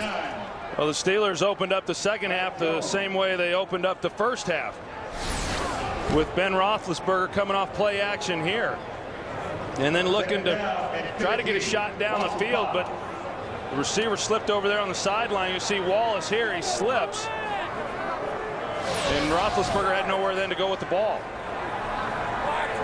3rd Green Bay sack of the game, a loss of 5. So rookie Jones is playing in place of the injured Aaron Campman, who's on IR with a torn ACL. Roethlisberger scrambles and flips for Mendenhall, who makes a spinning catch, and that's what Ben Roethlisberger does. Kept the play alive and completes it for 25 yards. Yeah, it was a scramble drill, you know, by Mendenhall, and they're trying to get up and get the ball snapped. It's a matter of whether or not his feet got in, and it's close, but it looked like he did get him in, but Mendenhall was in the flat, and he just took it up the sideline. And prior to the snap of the football, a timeout is taken by Green Bay. Green Bay, prior to the snap. So Mike McCarthy wants to challenge it. We get another look at it, and we take a break. We'll get the call from John Perry, the referee, when we come back. After initially saying that Green Bay is charged with a timeout, the officials gave the timeout back to Green Bay, and it's now just a straight challenge by Mike McCarthy. It looks to us like Mendenhall got his feet inbounds with control of the football. It was ruled a 25-yard completion on 2nd and 15. It's either a 1st and 10 at midfield, and Green Bay loses a timeout, or 3rd and 15 at the 25 for the Steelers, and we think the play will stand. But Booth is 0 for 1 so far in this game, as we're trying to figure out what John Perry is going to do after looking at it under the hood. But it was a good job by Mendenhall on the play, because once he recognized that Roethlisberger had gotten outside the pocket, he then turned up the sideline and gave Roethlisberger a place to go with the ball. And I agree with you. I think he got 2 feet in. In fact, I think he got 3 feet in before he went out of bounds. Well, as we say that, the teams move back down toward the Pittsburgh 20. Now they're being called back toward midfield. Be interested to see if John Perry disagrees with us again. After reviewing the play stands as called. Completed catch. Green Bay is charged with the first team timeout.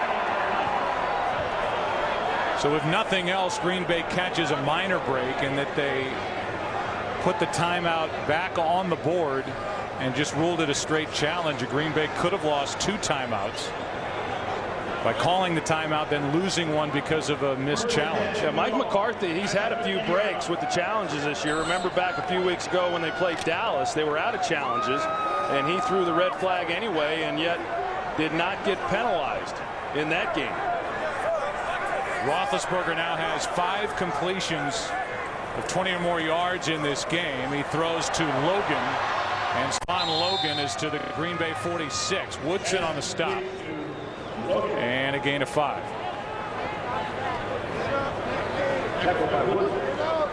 And a player is down. That's middle linebacker Nick Barnett, who is 13 months off tearing his ACL in his right knee, and he's been experiencing some swelling. Green Bay lost him last year, and they can't afford to lose the middle. Ooh, left knee just gave out. Footing is not good on this field, as we've seen a couple of times in this game, with players slipping and sliding as they try to make a cut. No, this time of year, this field has not been good. It's probably in about as good a shape right now as we've seen in previous years. It's not as wet as what it typically is this time of year. I was down on the field before the ball game, and it was pretty dry. Not a lot of grass on the field, but yeah, that knee kind of gave out on him there. And sometimes we talk about it. You see a guy walking off the field, as we see Nick Barnett, and you tend to think then that everything is fine. And when I was playing, we'd have teammates that would leave. You think they'd be okay and walk off on their own powers. Next thing you know, they're having reconstructive surgery the next week. Well, it was interesting. It was the left knee that gave out, but it was the right knee that they were looking at. That's the surgically repaired knee for Barnett. Here's Mendenhall on second down, and Mendenhall loses 2. Johnny Jolly in the middle of that defensively. A.J. Hawk was in there as well. And that'll bring up third down for Pittsburgh. Yeah, just never had a chance. Heath Miller was trying to be the lead blocker on that play, and Green Bay did a good job of getting a push and running Heath Miller right back, and Mendenhall had nowhere to go. A.J. Hawk had to change helmets. Now he has the communication helmet on with Nick Barnett out of the game. It's third down and 7.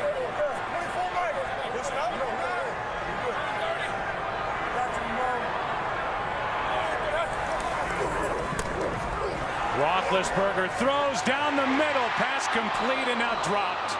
Wallace had it and lost it. Bigby delivered a hit. And as Wallace went to the ground, he lost the football.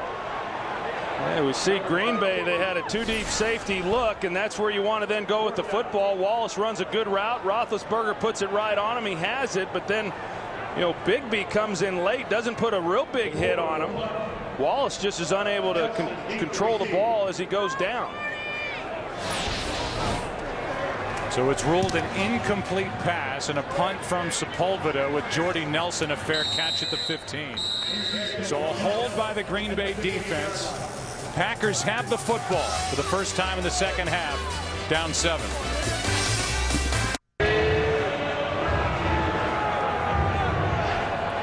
Discussion by Santonio Holmes and the rookie Mike Wallace on the sideline after that possession. Wallace was open, lost the ball, going to the ground, incomplete on third down. And so here's Aaron Rodgers. Green Bay threw the ball 83% of the time in the first half. They start with a run, and it's Ryan Grant over the right side. He got 5. Tyrone Carter on the stop for the Steelers, and the play selection. Green Bay has wanted to throw the ball since they got off the team bus 29 times compared to 7 times rushing, and that includes Aaron Rodgers' touchdown run of 14 yards. Yeah, no, they have not run the ball, and the few times they haven't run it particularly well, but they've done a good job in pass protection, considering that, and then of course they've been able to get the big plays in the passing game. Another handoff to Grant. Play is strung out to the right, and Grant gets back to the line of scrimmage. It'll be 3rd and 5. One impressive part of this is with even all the issues that Green Bay has had protecting Aaron Rodgers, the number of times he's dropped back, he has not been sacked. And with the pressure that Pittsburgh can generate, and now it's 3rd down and 5, and you expect another Aaron Rodgers pass. And on that last play, they brought in reserve backup lineman T.J. Lang, try to give him a little extra blocking, and they still weren't able to get much out of it.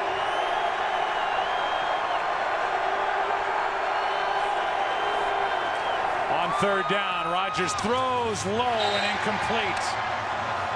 And Jennings grabs at his left ankle.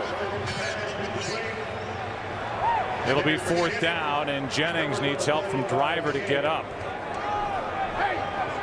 Well, that field is sloppy at best.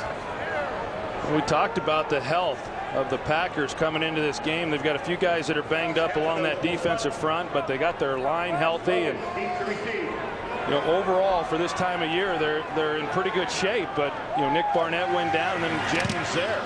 Capanos just got it away. Stephon Logan hauls it in inside the 40. A penalty flag comes flying in, and Logan gets nothing on the return.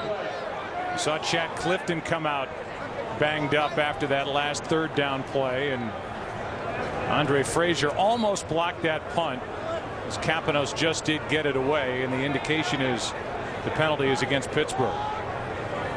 Here is John Perry. During the return, illegal block in the back. Number 29 of the return team. 10-yard penalty. 1st and 10. Pittsburgh. That's Ryan Mundy. Brett Good, their long snapper, he got down the field pretty good too and made a pretty good leg. Good got down the field good. Penalty against Pittsburgh, and the ball's at their own 26, up 7. Jack Clifton had to have his neck stretched out after that last series. He ended up banging into the body of Scott Wells. Now Pittsburgh has it starting at their own 26. Roethlisberger with a pocket skips it into Santonio Holmes, no flag. Woodson on the coverage, and Troy Charles Woodson has got to be in the conversation for Defensive Player of the Year in the NFL. I mean, he has done everything, and for a guy that the Raiders thought couldn't run years ago, he may be having his best season as he plays in his 12th out of Michigan. Oh, I think that he is, and if I had a vote, he'd get mine. I know Darrelle Revis has been a heck of a player this year there for the New York Jets, but I think when you look at the overall impact that Charles Woodson has had, I just can't imagine anyone else having done more for their unit. Jared Allen has had a good year in Minnesota for sure. But when you consider, as Mendenhall carries it for 2, that Woodson has 9 takeaways, which ties for the NFL lead. He's played some safety. He plays the nickel back. He's on slot receivers. He's out wide. He's covering receivers all the way down the field. And he is creating turnovers, something the Steelers wish they had defensively. And he is their certainly defensive MVP on this Green Bay team. Well, in addition to the interceptions, he's 5th in the National Football League in forced fumbles. Here's that psycho package on 3rd down and 8. Out of the backfield, it's Mendenhall. Plenty of room to run. And Rashard Mendenhall is knocked out of bounds at the 47 of Green Bay. Nick Collins drove him out after a gain of 25. Well, the Green Bay Packers, they go to their psycho defense. Again, you got Colin Jenkins, who is the lone defensive lineman. He's standing up. Everyone else is linebackers. The Pittsburgh Steelers overall do a pretty good job. They turn one loose, but Mendenhall, who they're anticipating will stay in and block, he comes out of the backfield, and nobody then in coverage on him.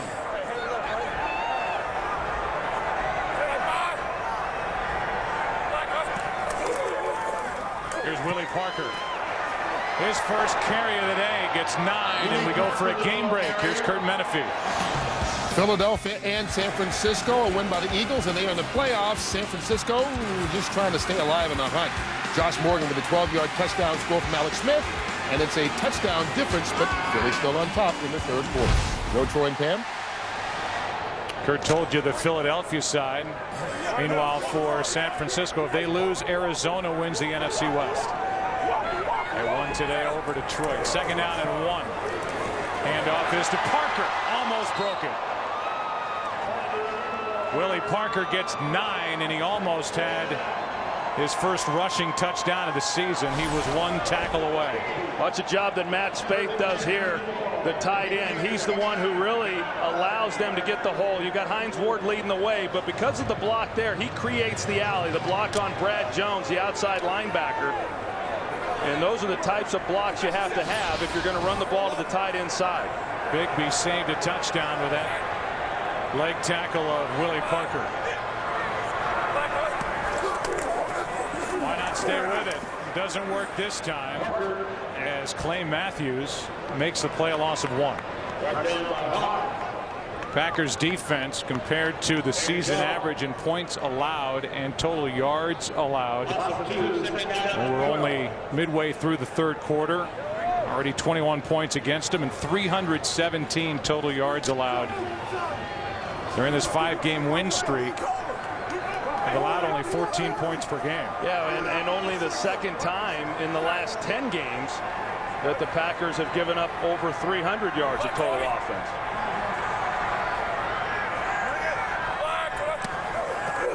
Second down and 12. Roethlisberger over the middle, completes for a first down to Hines Ward.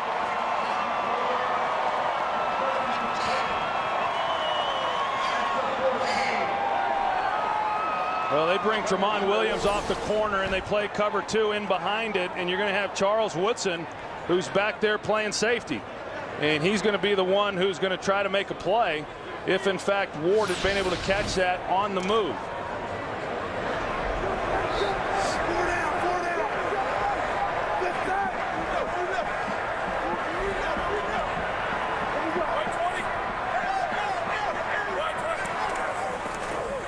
First down, Roethlisberger, middle screen. That's Mendenhall. His second touchdown, but a flag comes in.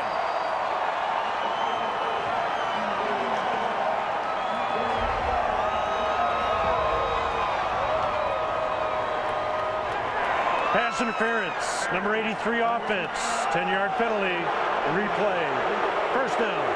Pass interference on Heath Miller on a screen to Richard Mendenhall. Yeah, that flag came in late also. Take a look. I didn't see it. Right there, he's down the field. Now you can block. They must have been saying that Heath Miller initiated the contact on that block prior to Mendenhall getting the ball into his hands. You're able to do that, but you have to do that within a yard of the line of scrimmage. And clearly he was down the field before Mendenhall was able to make that catch. That was a good call. Instead of a touchdown to Mendenhall, it's 1st and 20 with the ball back at the 24.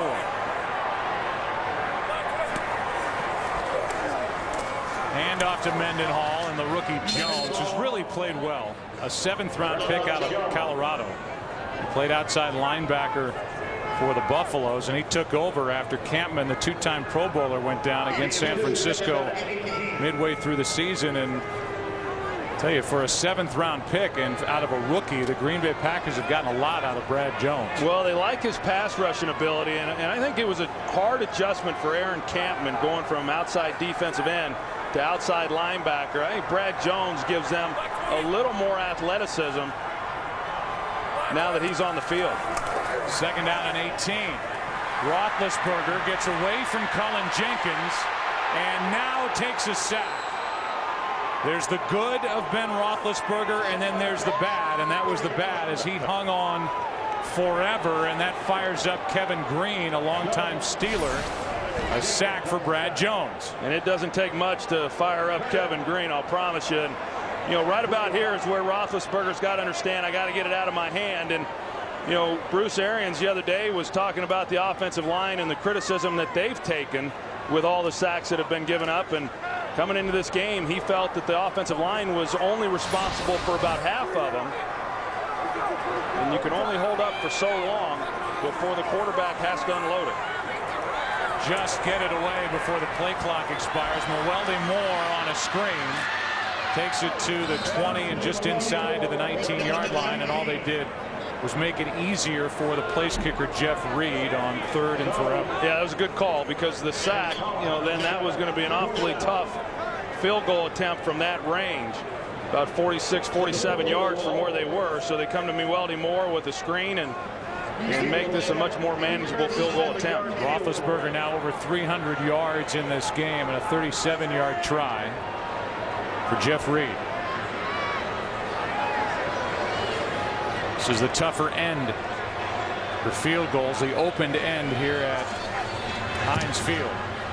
And the kick stays true. Inside the right upright, and it's now a 2-score game. And a 10-point Steeler lead with 4.5 left in the third. Here in Southwest Asia. I'd like to say Merry Christmas and Happy Holidays to my wife, my children Stephen and Sarah, my mom and dad, Ruben and Melissa, and all of Colorado Springs and Peterson Air Force Base. Happy Holidays, Merry Christmas. Happy holidays to you, and we welcome everybody back, and we'd like to certainly welcome the men and women in uniform serving around the world, watching today's broadcast in 177 countries on AFM, the American Forces Network. Thanks for all you do, and we hope you're enjoying our telecast from Pittsburgh. Good game. 10-point Steeler lead, trying to snap a 5-game losing streak. If you're one of the up backs, you better be ready, because Jeff Reed likes to pop up these kicks. This one's got a little more behind it and carries all the way to Nelson from just inside the 10. See if he gets any blocking. Jordy Nelson is out to the 32. Earlier in this game, Mason Crosby missed from 34. Watch his left foot slide just a little prior to the kick, as we look at Fox Exmo, and maybe just a little less give with Jeff Reed hitting moments ago from 37. Same end of the field, the open end, and that drive by Reed makes it a 10-point game. Packers start at their 31.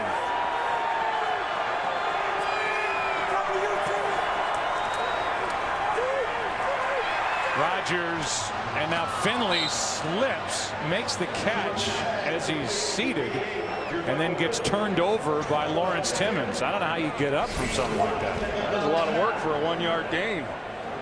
I mean, look at that. I mean, Aaron Rodgers had good protection. Chad Clifton against James Harrison does a good job, because Aaron Rodgers was holding that ball in the pocket for a little while, and that's not easy to do. James Harrison, as we know, even though he doesn't have the numbers, he's still one of the elite pass rushers in the National Football League. Finley's hurt after that tackle, with Timmons landing on top of Finley's legs, and now about 3 Steelers land on top of Aaron Rodgers. Lamar Woodley, who's been hot, 7 sacks in his last 5 games coming in, but he wasn't alone. Well, Harrison drops, and then they're coming from this side, and so they overload the one side, which is what Dick LeBeau is so well known for. And they're able to get the pressure on Aaron Rodgers that they had not really been able to do since that first quarter. That's the first sack of the day for the Steelers. 32 dropbacks by Aaron Rodgers, who sacked for the 49th time this season, most in the NFL. 3rd and 16. Rodgers over the middle, completes for a first down to Donald Driver. 3rd and 16, and Aaron Rodgers in Green Bay converted to a first down. That's an area of the field that the Green Bay Packers have had some success with, particularly with Donald Driver. You know, another dig route and playing zone, and there's a nice area there then behind those linebackers. And you know, Aaron Rodgers, even though he only has been sacked the one time, he has taken a few hits in this ball game. 76-yard day for Driver. Finley is back in the lineup for Green Bay, and there he is. Why did he have to check out for a play? He was shaken up on the tackle by Lawrence Timmons when he was seated, legs in the air, and then Timmons just flips him over. It was a 1-yard catch. Jermichael Finley is emerging in his 2nd year as one of the real big threats at the tight end position. He can run. He's a big body. He is a mismatch. Too big for cornerbacks, too fast for linebackers. 2nd and 5. And they turned him loose right here. Pass is behind the intended receiver. Catch made by Quinn Johnson, and now they say incomplete. Well, initially it looked like they were going to have an uncovered receiver and Driver, because they went with Ryan Grant out wide, and then you've got Ike Taylor who's a little bit confused and trying to get a defender out there, and at the last minute James Harrison recognized it. He came out then to try to give some help. Aaron Rodgers looked at it initially, didn't feel that they had anything, and then went the other way. It's 3rd down and 5.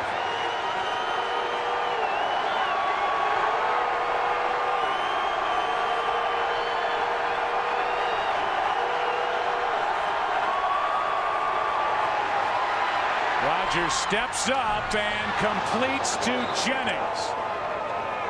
Jennings survived a hit from Ryan Clark, hung on, and gets a Green Bay first down. Aaron Rodgers does such a nice job, and they coach this. Mike McCarthy and Joe Philbin, the offensive coordinator. You're going to see Aaron Rodgers, he drops back, he gets pressure off the edge, and then as long as you've got a pocket to step up in, step up and then slide. And that's what he does, and puts a good ball then on Greg Jennings.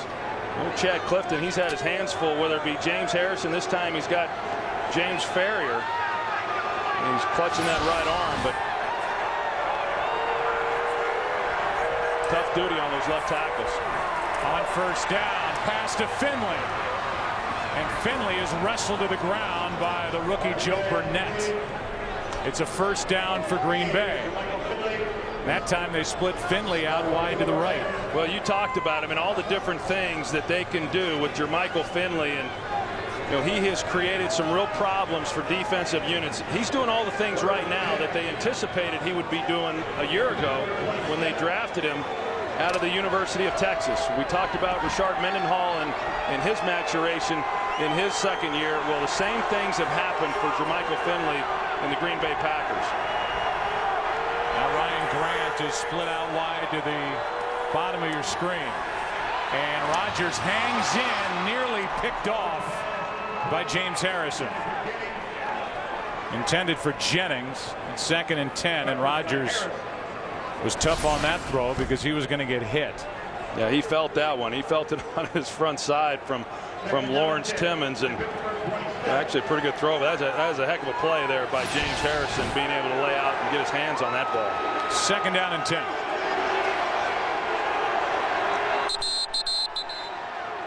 And now Pittsburgh spends their first timeout. Each side is left with 2. 16 seconds left, third quarter. 2nd down when we come back. 2nd down and 10 for the Packers with the ball at the 27. Down by 10.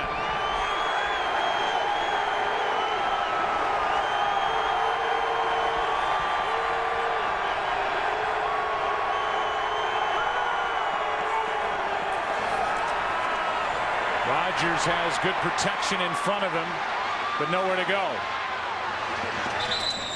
So instead, he takes off. The top running quarterback in the NFL picks up 5.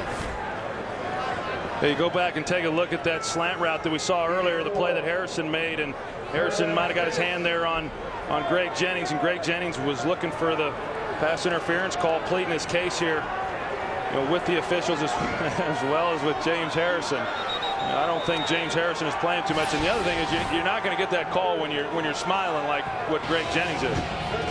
He's still smiling. 3rd down and 5 when we come back as we go to the 4th.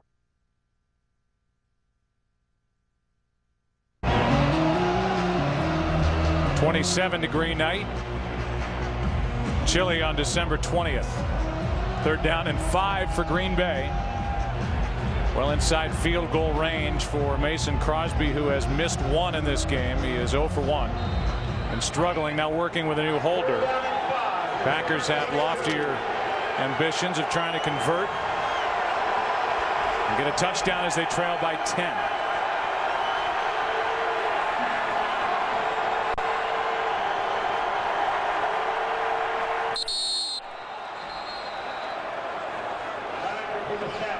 Might get a cheap one. It looked like Lamar Woodley might have got into the neutral zone. Neutral zone infraction. Number 94 defense in the zone, causing the reaction on the offense. 5-yard penalty, 3rd down. Yeah, it was either Woodley or Timmons. Either one could have gotten the call. It's a 5-yard penalty, and we'll see where that moves the football. It's right at the marker.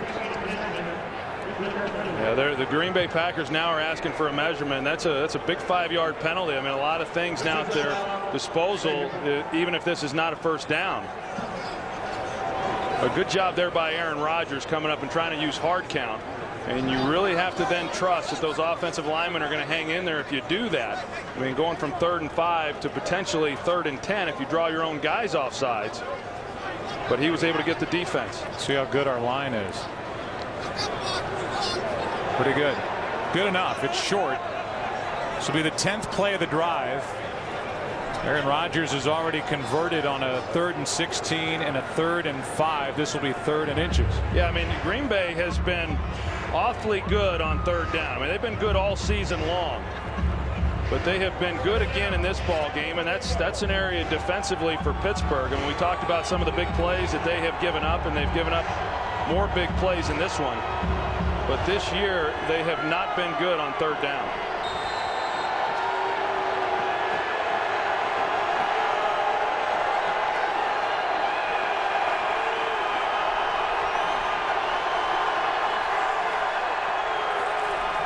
Rodgers will keep it and make it. Shoved forward by the up back Quinn Johnson. Green was in a tailback on that play, and it's a 1st down for Green Bay. It's a nice surge there by this offensive line.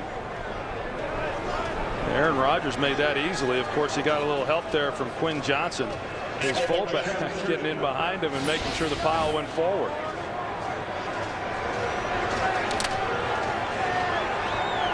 Now 22 rushing 1st downs this season for Aaron Rodgers.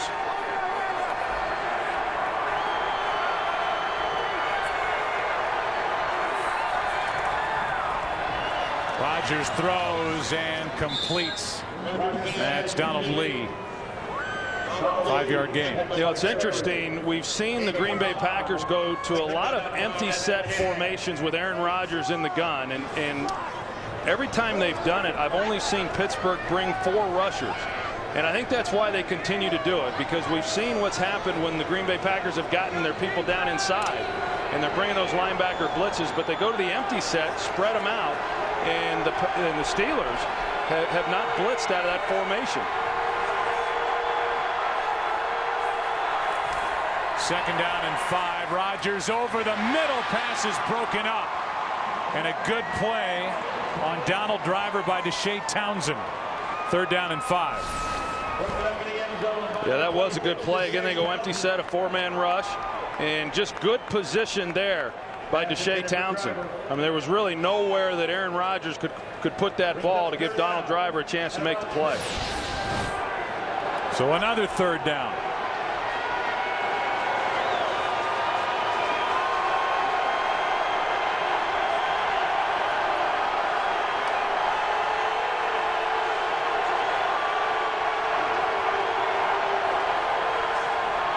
Rodgers floats it. Penalty flag as the catch is made by Finley. But a flag is down in the middle of the field.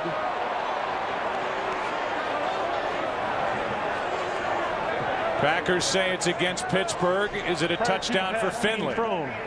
Holding. Number 23 defense. That penalty will be declined. Result of the play, touchdown. I mean, that touchdown right there just shows you how athletic and how good Jermichael Finley is. Well, you got Ryan Clark, who's 5'11", and Jermichael Finley, who's 6'5". And so, yeah, Aaron Rodgers, he wants to get this ball up as best he can. And right there, it's just playing basketball. Post him up and let the bigger guy go up and make a play, and that's what he was able to do. Both quarterbacks now over 300 yards passing in this game.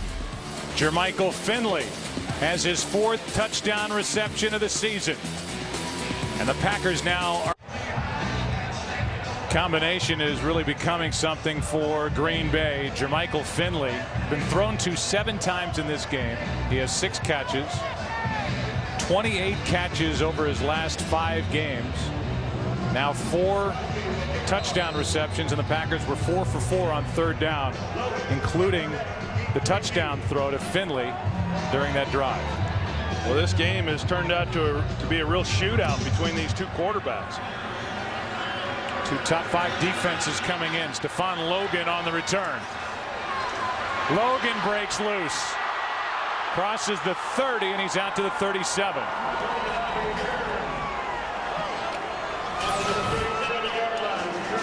He's healthy now, coming off a knee sprain, and it's showing. Becoming the favorite target for Aaron Rodgers. A touchdown catch for Finley makes it a 3-point game in Pittsburgh. can see how the fourth quarter has been a problem for the Steelers. The points allowed 29th in the NFL during the final quarter. It's now a 3-point game as Roethlisberger steps up and hits Hines Ward to the Green Bay 35. They'll mark him down at the 34. A 29-yard completion from Ben Roethlisberger. They do a good job off play action. A lot of times the play action protections are the most solid protection that you can get. And he gets good time. This is a perfectly thrown ball by Ben Roethlisberger. Atari Bigby is in pretty good position. He bites just enough, flattens out. And Roethlisberger lays it perfectly over his head right into Hines Ward. For Ben, it's his 5th 300-yard passing game this season. That's a new Steeler record. The ball's handed off to Willie Parker. Good for 2, and back to the completion to Hines Ward. I mean, from considering how far Roethlisberger has to throw this ball, I mean, he sees that Bigby is in a position to be able to make a play, and he knows he cannot underthrow that ball. He's got to get it out there, and he does. And a good job there by Hines Ward of being able to bring it in. I thought it was interesting talking to Hines Ward. You know, here he is in his 12th year, and asked him how much longer he's going to play. He said, well, it's not like I'm going to lose a step. I never had one to lose. Here's Parker again on 2nd down, picks up 1.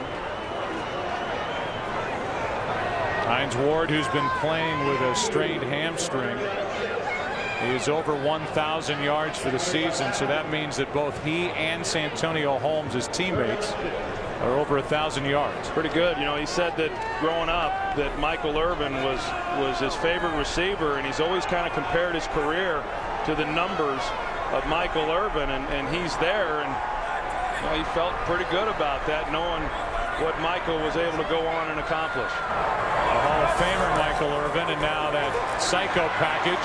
Roethlisberger completes. 1st down, Heath Miller.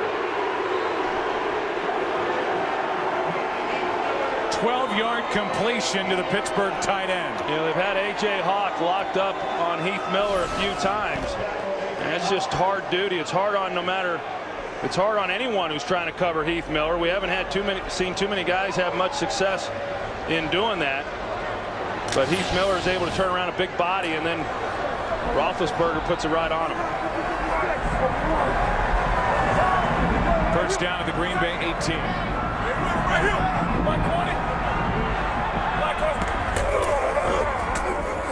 Parker carries. Takes it to the 16, and we take it to Kurt Menefee for a game break. In a game that will have a big impact on playoff seeding in the AFC, Cincinnati and San Diego, and that's Lavernius Coles with a 2-yard catch. San Diego has a 24-21 lead. The winner of this game will have the inside track at the number 2 seed in the AFC. Of course, Joe, Troy, and Pam, both teams already clinched playoff spots. All right, Kurt, thank you. And an 8-game winning streak for the San Diego Chargers, leading now by 3. 2nd and 7. Make it 2nd and 8. Out of the shotgun, pump fake from Roethlisberger, and the pass incomplete. Out of the back of the end zone in the direction of Hines Ward, who gets up gimpy.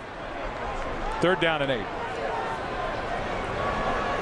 I think you got to be pretty impressed with what we've seen from both of these offenses and the job that they've done moving the football, putting points on the board, and then also the big plays. You know, Bruce Arians, in talking with him, and you know, and you mentioned it, Joe, he feels that they've had a balanced attack, and I would agree with that when you look at the numbers and what the receivers and Mendenhall, and then of course Ben Roethlisberger. He'll likely go for over 4,000 yards before this season is over.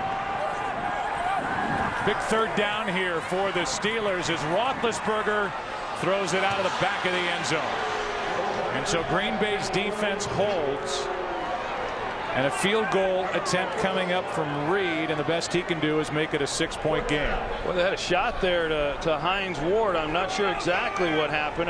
You know, Hines looked like he was expecting a better opportunity to make a play, and Roethlisberger either didn't realize that he was going to come open on that like he did, or the ball just got away from him. Looked like Hines Ward kind of turned it on about halfway through that route. Roethlisberger had already let it go. 34-yard try by Reed. Good snap, good hold. Reed gets it. He's 2 for 2. And the Steelers have a 6-point lead with 9:45 left in the game. And about to get the ball back.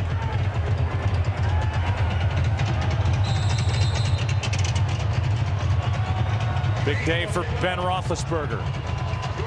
Some big plays from Aaron Rodgers.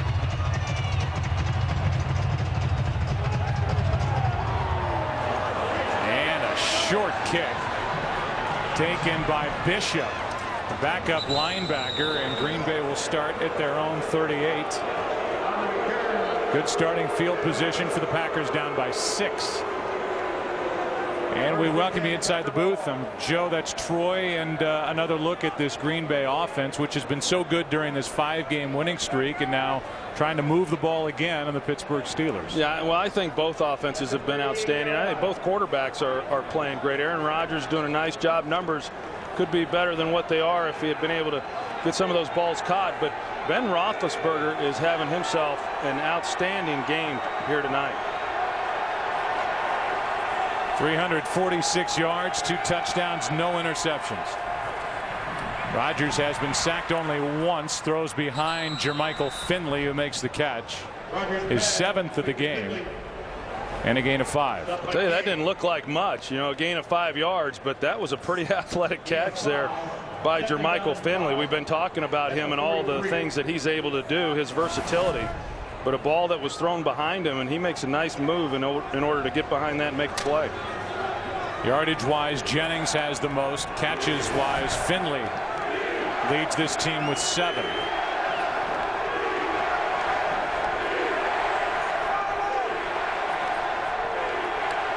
Timeout, Green Bay. Their second. We'll take a break. When we come back, 2nd down and 5 for the Packers, who trail by 6. 6-point game, 9 minutes, 11 seconds left. Green Bay trying to win their 6th in a row. Super Bowl champs, the defending Super Bowl champs, trying to avoid their 6th consecutive loss. Finley circled at the bottom of your screen. 2nd down. That's Finley. And Finley stretches for a 1st down.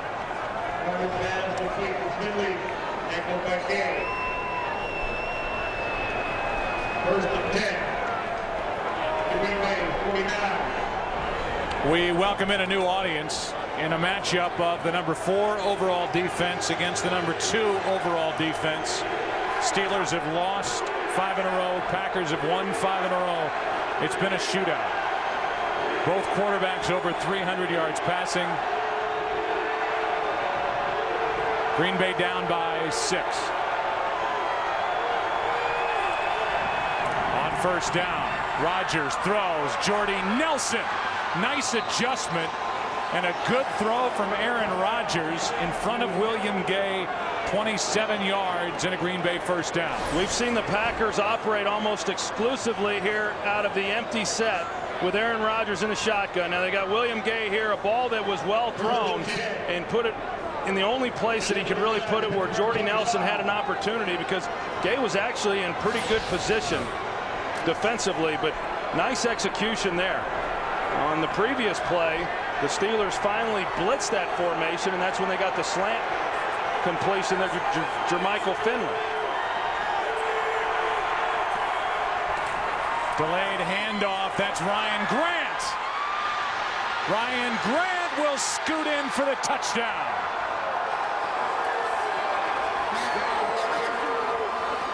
And this Steelers defense and this Steelers team has been victimized again in the final quarter.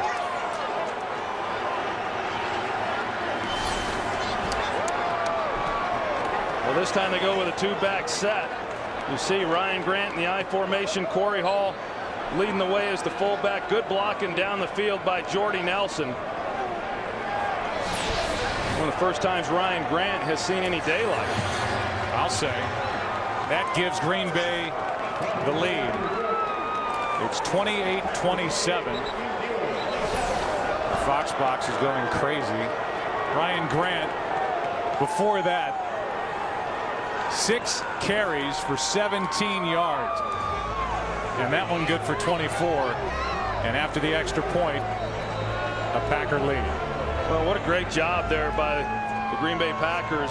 Defensively, they're able to hold the Steelers to a field goal on their first possession, or on their last possession, and they come right back down the field and answer with a touchdown of their own.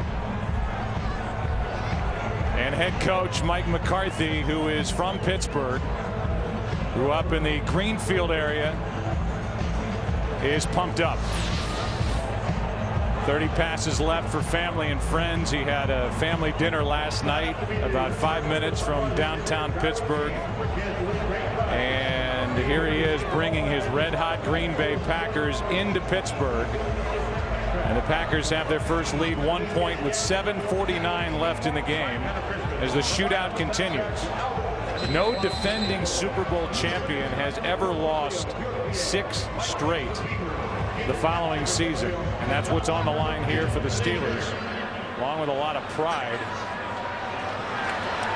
as they have currently lost 5 in a row. Here's Stephon Logan, and Logan takes it out to the 31. Here's a recap for you if you're just joining us. How about 60 yards to start the day? First play from scrimmage to Mike Wallace, touchdown Pittsburgh. How about 83 yards to Greg Jennings going the other way to tie it? Welding Moore with a touchdown catch. Mendenhall a touchdown run. Aaron Rodgers flips one for Finley. After a field goal by Jeff Reed, the Packers down the field, handed off to Ryan Grant. 24 yards, a touchdown, an extra point, and a lead. 12 plays of 20 more yards in this game total. 28-27 Packers. Mendenhall tries the right side, breaks through. Penalty flag on the play. Penalty flag is thrown in the area of a hold. Holding. Number 10 offense. 10-yard penalty. Replay. First down. Wide receiver Santonio Holmes. Yeah, we've seen Santonio Holmes get involved a lot on the perimeter blocking. He's done a good job for most of the evening, but he did have a hold of the jersey there of Tramon Williams. You know, one thing over the years, of course, Hines Ward sets the standard, but these wide receivers for the Pittsburgh Steelers for many years have done a heck of a job. That time, Santonio Holmes got a little too aggressive. Makes it 1st and 20.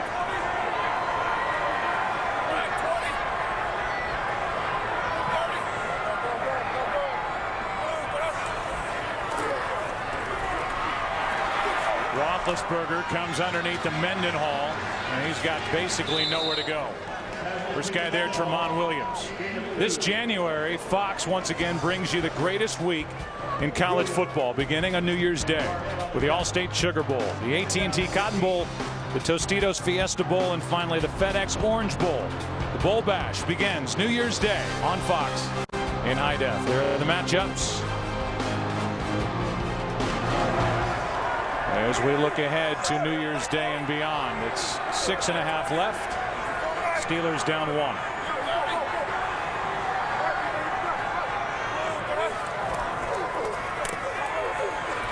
Roethlisberger nowhere to throw it. Breaks loose and now airs it out for Hines Ward. Downfield, what a catch.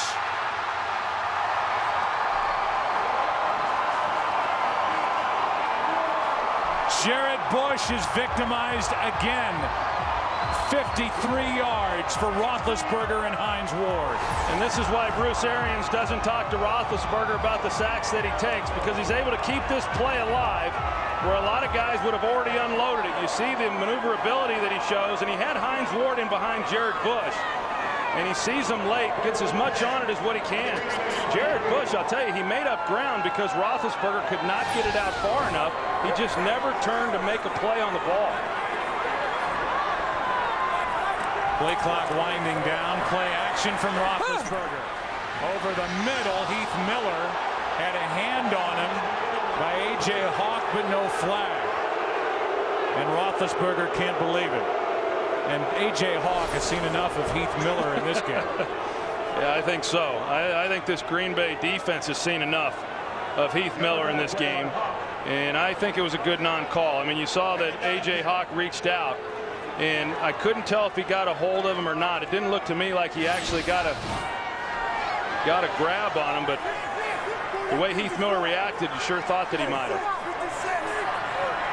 Now over 400 yards on the day against the number 2 ranked defense is Roethlisberger. Good play by Charles Woodson. Knocked it away from Hines Ward. Now it's 3rd down with under 5.5 minutes to play. This is a Pittsburgh team that is trying to fight back.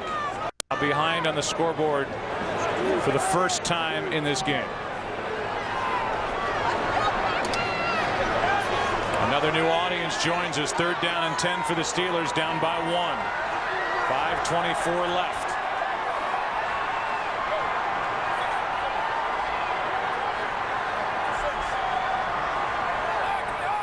Roethlisberger over 400 yards passing in this game. Penalty flag is thrown on the play as Roethlisberger fights for first down yardage, but a flag is down, and it's coming back. Holding. Number 79. Offense. 10-yard penalty. Replay. 3rd down. I think it was more like self-defense. And you're going to see Colin Jenkins goes right through Trey Essex, and the only thing that he can do is try to grab him. He was on his way on his back. I'll tell you what, that's a big penalty because it moves the ball back to the 33. Now you're talking about a 51-yard field goal attempt, which would equal the longest in the history of this stadium. That's provided the Steelers don't get anything here on 3rd and 20. A game that has featured one big play after another. Roethlisberger trying to find somewhere to go with it. Now throws, and he hits Mendenhall, who's to the 25. An 8-yard gain. And now you're talking about a 43-yard try from Jeff Reed, who just squeaked one in his last time from 34 yards out. He's 2 for 2 in this game, and he'll try to put Pittsburgh back on top.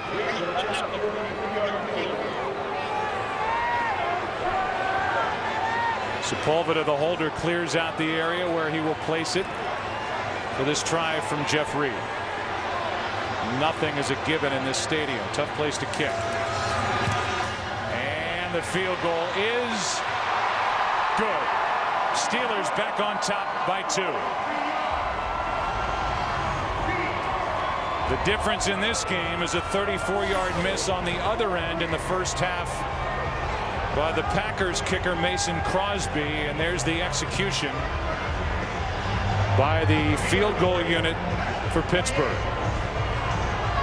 I just don't know if you can say enough about the job that Ben Roethlisberger has done in this game. Aaron Rodgers as well, but Ben Roethlisberger going in against this defense of the Packers, the 3rd-ranked defense, giving up an average of under 190 yards a game, and yet here he is, over 400 yards passing here today.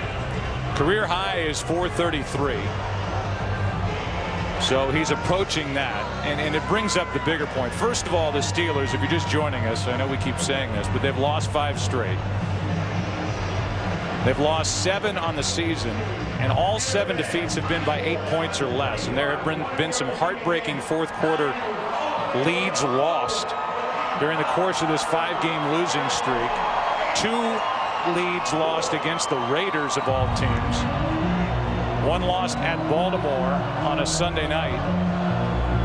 And the Steelers are literally 1 play here, 1 play there from game to game of having an above 500 record and a legitimate shot at the postseason. Well, not making those plays is why Mike Tomlin says that he doesn't feel that he's got a great defensive unit. Well, they get a chance here to see if they can sustain the lead. How about an onside field kick try, and it is to perfection. Recovered by Pittsburgh and Ike Taylor. Now a penalty flag is thrown. Did it go 10 yards? It's got to get to the 40 before it's touched by Ike Taylor. And a late flag is thrown, and there's the sign for illegal touch. When you talk about a gamble, when you lead by 2 to try an onside kick, I don't get it. but they almost got it, and now we'll check the call. A late flag was thrown. Illegal The Packers sideline went after the official. Prior to it going 10 yards, Pittsburgh, by rule, Green Bay ball at the spot of the touch, 1st and 10. I don't understand this one at all. Let's first see if it went 10 yards. And It did not. Mike Taylor there is to make the he was in a good position, and if he had gotten 10 yards, then he recovers it without any problems. But he just didn't want to wait until it got to that point. The Packers knew right away. But to go back to the decision, I don't get it on a number of levels. One, you've got the lead, you've got momentum, you just went down the field to take the lead, and to give or take a chance on giving the ball to the Green Bay Packers with a short field and not put your defense back out there on the field makes no sense to me at all. I mean, yeah, the Steelers are playing without Troy Polamalu, but you're basically saying to Dick LeBeau's group, we'd rather try and get the ball on an onside kick than put you back on the field in a normal position. It would have made more sense if the Packers needed a touchdown to regain the lead. Only 2 points down, trying to set something up for Finley. Incomplete. Game break. Let's go to Kurt Menefee. Cincinnati scored late to tie it at 24. San Diego got the ball back with only 54 seconds and no timeouts, but that was enough to set up the game-winning field goal from 52 yards out by Nate Koenig. Chargers win their 9th in a row, 27-24 over Cincinnati. Joe, Troy, and Pam. And how about Rivers during the month of December? Moves to 17-0, and there is Mason Crosby, who's 0 for 1 in this game and who has struggled. 2nd and 10 from the 39.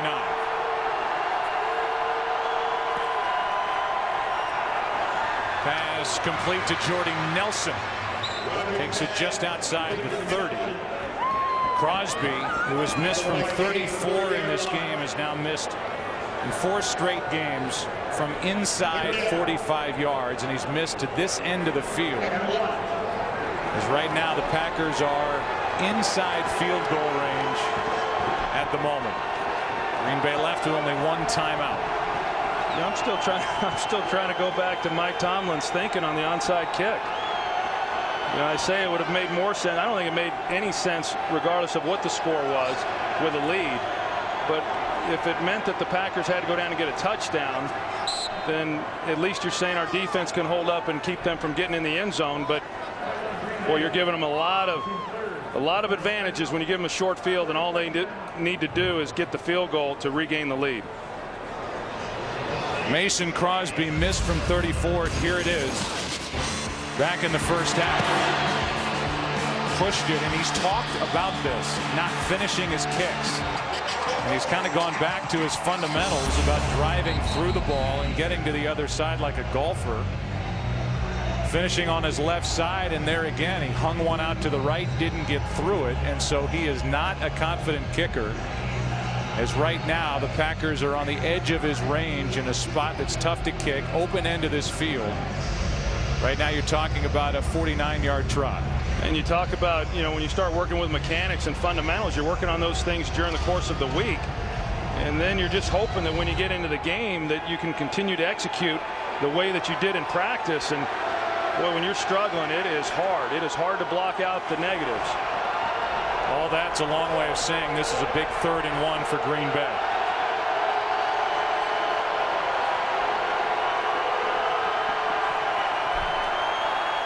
Pass is complete. Jermichael Finley's had another big game.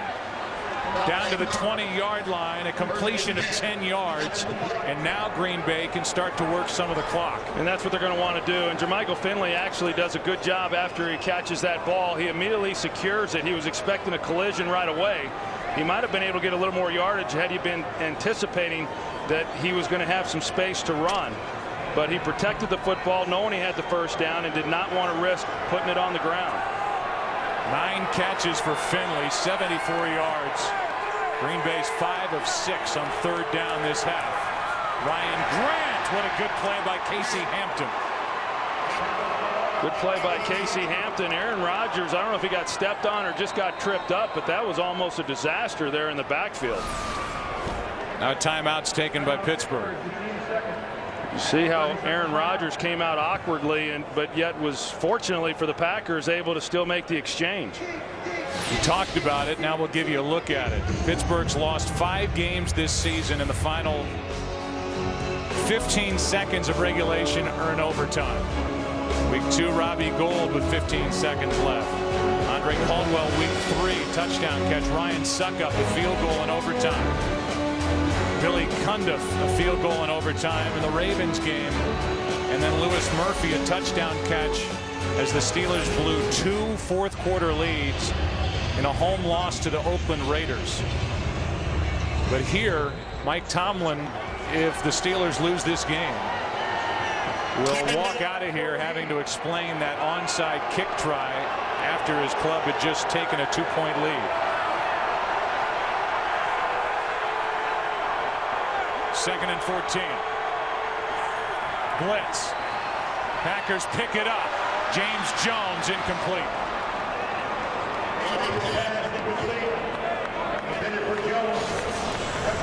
Don't forget, immediately following our action here in Pittsburgh, it's the OT presented by Lowe's. So much to talk about with 2 games remaining on the schedule after this weekend for the regular season. 3rd and 14. And I think Green Bay has to forget about the first down and try and get a little more yardage to make it easier on Crosby. Be a 43-yard try from here. Another blitz. Pass is caught. Jones, touchdown. James Jones with his 5th touchdown catch of the season. Well, the rookie Joe Burnett fell down in coverage, which is why Jones was as open as he was. Here he is, Joe Burnett. You see the move to the post there, and Burnett jumps on it, and then as he tries to come back out of it, he was already beat, but he slipped. And even if he hadn't been able to keep his footing, good route there by James Jones, selling the post, coming back to the corner. And Aaron Rodgers with great protection. They brought Jermichael Finley in to help solidify that in the middle. Pittsburgh brought the blitz, and that group up front did a good job giving Rodgers time to make the throw. The offense stays out on the field to go for 2. They can still only make it a 6-point game.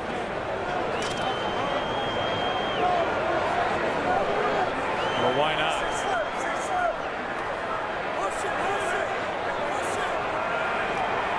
Packers this season 2 for 4 on 2-point tries.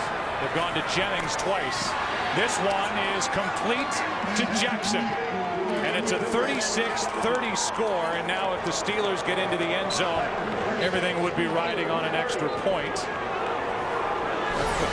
And the celebration by the Green Bay Packers, who are now 2 minutes and 6 seconds away from their 6th consecutive victory and a tough road win in Mike McCarthy's hometown of Pittsburgh, Pennsylvania. Well, you go back to the touchdown, and a good call by Mike McCarthy and a great route on the outside by James Jones. I mean, you sell it to the post, come back, and running that route on the rookie with no contest. So a 24-yard touchdown run by Ryan Grant, followed by a 24-yard touchdown pass to James Jones. And we welcome you inside our broadcast booth. And again, the onside kick try. I mean, we can keep talking about it, but when have you ever seen a head coach with the Steelers, at least recently, worry about throwing his defense back on the field and making the Green Bay Packers drive to get the go-ahead points? I can't wait to hear his explanation, because I don't understand that decision at all. Noeldy Moore lets it get behind him. Here is Stephon Logan on the return. And Logan can't get to the 15. He's to the 13-yard line with 2:01 remaining in the game. Here is that onside kick attempt. And because it was touched by Ike Taylor right there at the 39-yard line, it didn't travel the necessary 10 yards. It's an illegal touch. Green Bay took over at the 39 and took it down into the end zone. And the one thing about it is if they had executed it properly, if Ike Taylor doesn't reach out and grab it with his hand at 9 yards and waits till he's at 10 yards, you know, they get the ball. But it makes no sense to kind of take that risk. Roethlisberger completes, penalty flag on the play as we're at the 2-minute warning. Pass is caught by Heath Miller for 6 yards. And we'll get the call. Pittsburgh has 1 timeout remaining. And they need a touchdown. Prior to the pass being thrown, holding, number 21 defense. That penalty would be accepted. 5-yard penalty, first down. Might as well take it. You get 5 yards, you get a first down, but it's Green Bay on top at the 2-minute warning here in Pittsburgh. A minute 54 remaining. Pittsburgh is down by 6, trying to avoid their 6th consecutive loss. A minute 54 remaining. A new audience joins us here in Pittsburgh. Steelers down by 6. Roethlisberger steps up and cannot avoid the sack. That's Papinga, who gets his hands on the feet of Ben Roethlisberger and brings him down. Clock continues to wind. Steelers have to wait for Hines Ward to get all the way back down the field. Under a minute and a half to go. Second down. Pass is to Heath Miller, who hops out of bounds. A gain of 7. Jared Bush on the stop. This is a game that has featured one big play after another. Both quarterbacks over 300 yards. Roethlisberger's over 400 yards, and the last score to James Jones after the Steelers had kicked a field goal to take a 2-point lead. They tried an onside kick. An illegal touch. Packers took over at the Steeler 39 and got it into the end zone. 2-point conversion and a 6-point lead. Third down and 7. A little pump by Roethlisberger. Hangs on, and he's nearly picked off. Stepping in front was Tramon Williams, and it's now 4th and 7. And what we're seeing from the Packers right now, you got Johnny Jolly. He's standing up, and no one's really trying to come after Ben Roethlisberger. They're giving him time in the pocket. They've got 8 defenders dropping into coverage, and the only thing they don't want is him breaking contain and then putting pressure out on the edges, because if he becomes a threat to run the ball, then you've got defenders coming off of receivers. They're just trying to keep him in the pocket and make him throw, and the Packers are doing a good job covering everyone up. It's 4th down. Steelers have got to convert. Roethlisberger over the middle, hits Santonio Holmes. First down Pittsburgh as they stay alive at the Green Bay 46, 32 yards to Santonio Holmes. And this time, with time in the pocket, Roethlisberger is able to find Holmes. Nick Barnett, the linebacker, in a pretty good position, but a perfectly thrown ball. We've seen a lot of these from Roethlisberger here today. A career-high 449 yards passing for Ben Roethlisberger. These two teams practice against a similar defense they're facing in this game, a 3-4 scheme. And it shows. Up and down the field, these two offenses have gone. Penalty flag as that ball is knocked into the air by Woodson. Intended for Mike Wallace, nearly picked off. Number 78, 10-yard penalty. Replay, first down. Zwick starts. Woodson actually should have intercepted that ball, Joe. You're going to see the hold. Clay Matthews, who's had a heck of a game as well, and clearly a hold. But here's the other side of it. Charles Woodson actually plays it pretty well, comes underneath, has got a chance to make a play on the ball. He had 1 interception last week against the Bears, dropped 2 others. Well, he could have had another one on that last play. He's got 8 on the year, 9 takeaways. He is lurking in the secondary for Green Bay. First down and 20. The pass is batted up, picked off. Penalty flag on the play. Hines Ward is down, indicating it's against Green Bay, and we'll see. Jared Bush with the interception. Chiller knocked it into the air, but let's get the call.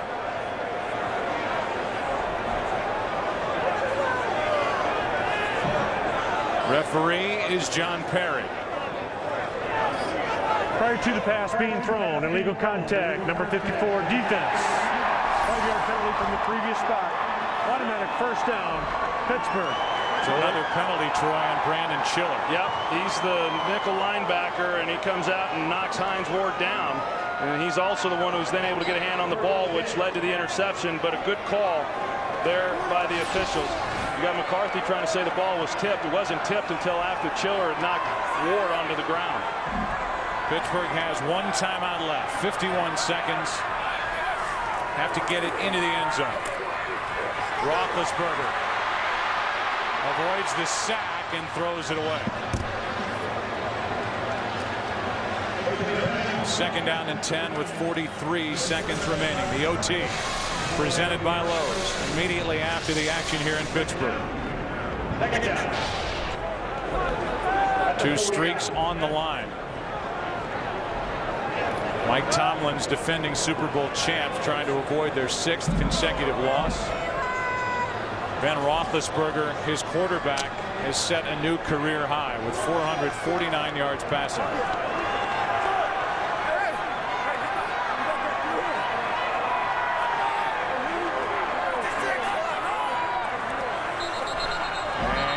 And before the snap. Ball start. Number 78. Offense, 5-yard penalty, second down. It starts again. Yeah, I thought actually they might call that on Clay Matthews. It looked like he might have got into the neutral zone, or maybe it was because of Starks that Matthews is the one. But I thought Matthews started first, but no, you see that Starks, he moved that left shoulder, and that's what Clay Matthews was cluing on. And as soon as Starks moved, here he came. Second down and 15.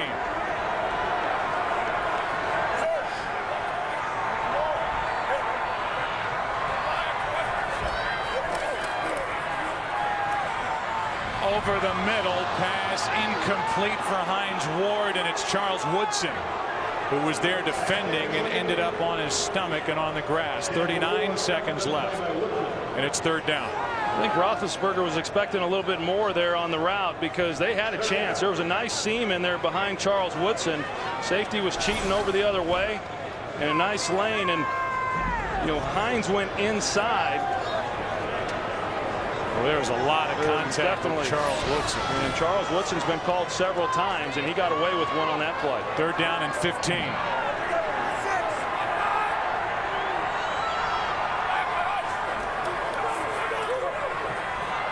Roethlisberger throws, and the pass is caught by Heath Miller. At the 36, and a conversion on third down. Well, Jared Bush is underneath this route in a great position, and it looked like the ball wouldn't, well, it was a perfectly thrown ball. Initially, I thought that Jared Bush might have been able to make a play on that ball, but Ben turned it loose and put it up high, and it's a wonder that Heath Miller was able to get around and locate that and make the catch. Heath Miller has had a tremendous game. 6 catches, 103 yards. 32 seconds left.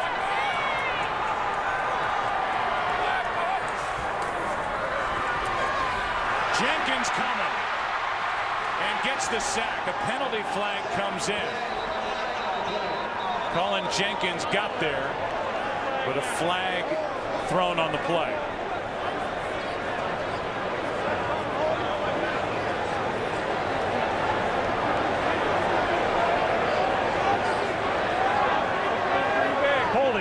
Number 26, defense. 5-yard penalty from the end of the run. Automatic first down. That's an extra defensive back, Josh Bell. Well, there it is. You got Holmes trying to come out of the route, and Bell has got a hold on him. And Colin Jenkins, I mean, he had done a nice job on his part, coming in and then getting Roethlisberger to the ground. And this is hard on those big guys. So you see Jenkins there at the defensive end position, just goes right around Starks. Getting there is one thing, and then the hard part's getting Ben to the ground. But to have to continually come with the pass rush. These guys are starting to get a little gassed up front. 3 penalties on this drive against Green Bay. They are the most penalized team in the NFL. Gives Pittsburgh another first down. Roethlisberger, whip time, throws, completes. Heath Miller, first down inside the 20.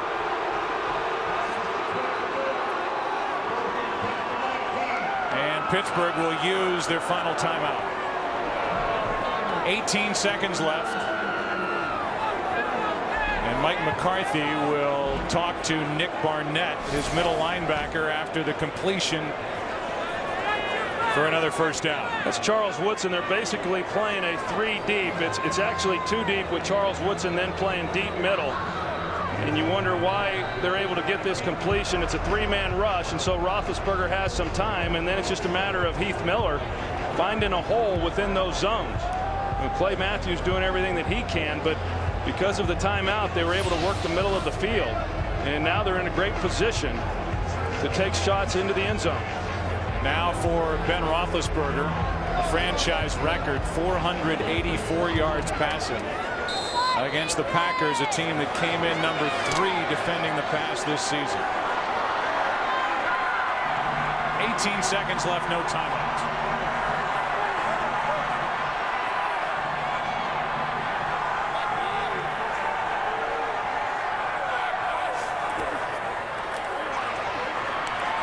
Roethlisberger slings it incomplete from Mike Wallace.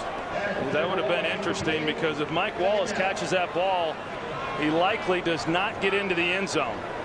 And then they would have to run up and then spike the ball, which they would have had time to do that, and would have given one more play. But right there, the Packers were in a good position if he was able to make that catch to get him to the ground. But right now, with the amount of time that's left, anything over the middle of the field with the clock still running, they're going to have a hard time getting up to the line to clock it. Second down.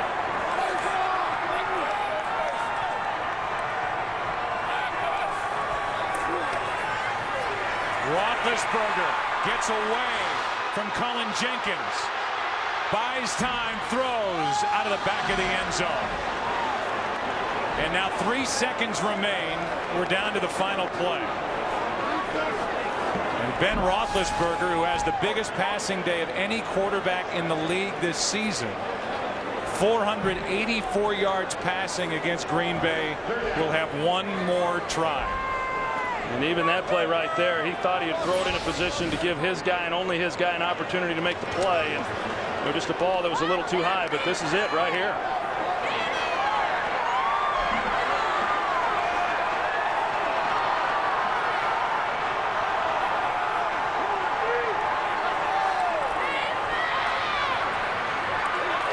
Roethlisberger throws, end zone, touchdown, Mike Wallace with no time left. That ties it with the extra point to come. We're tied at 36. Well, they go after Josh Bell. He was active last week for the first time all season. He's one-on-one on Mike Wallace, and he's in a good position, but Wallace is looking back for the ball. Roethlisberger knows it's one-on-one. He puts it on his back shoulder, and Wallace comes back and makes the play. A heck of a job of knowing where he was and keeping his feet in bounds. It's like Santonio Holmes in the Super Bowl. Just did keep his feet in bounds, made the catch falling out. They're going to look at it, but it looked like with every replay we've had, Mike Wallace, the rookie out of Ole Miss, kept his feet in, made the catch with no time remaining. With the extra point to come at the moment, we're tied at 36.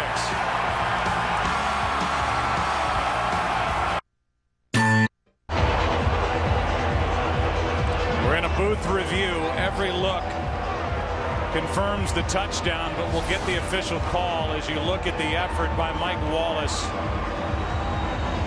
Tapping the toes down, making the catch, falling out of bounds. Touchdown was the call. Here comes John Perry. After reviewing the play stands as called. Touchdown by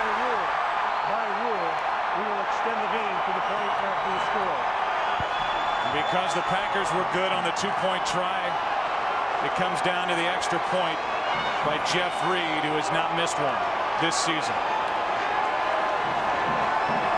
Mike Tomlin can breathe a sigh of relief as he doesn't have to really worry about answering the questions about an odd onside kick try with a two-point lead. This to win it.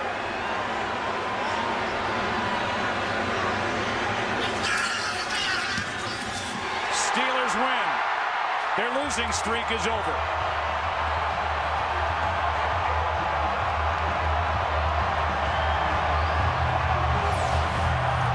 How about 503 yards passing for Ben Roethlisberger? What a day. Best in the NFL since November of 2006. We'll be back to wrap it up after this.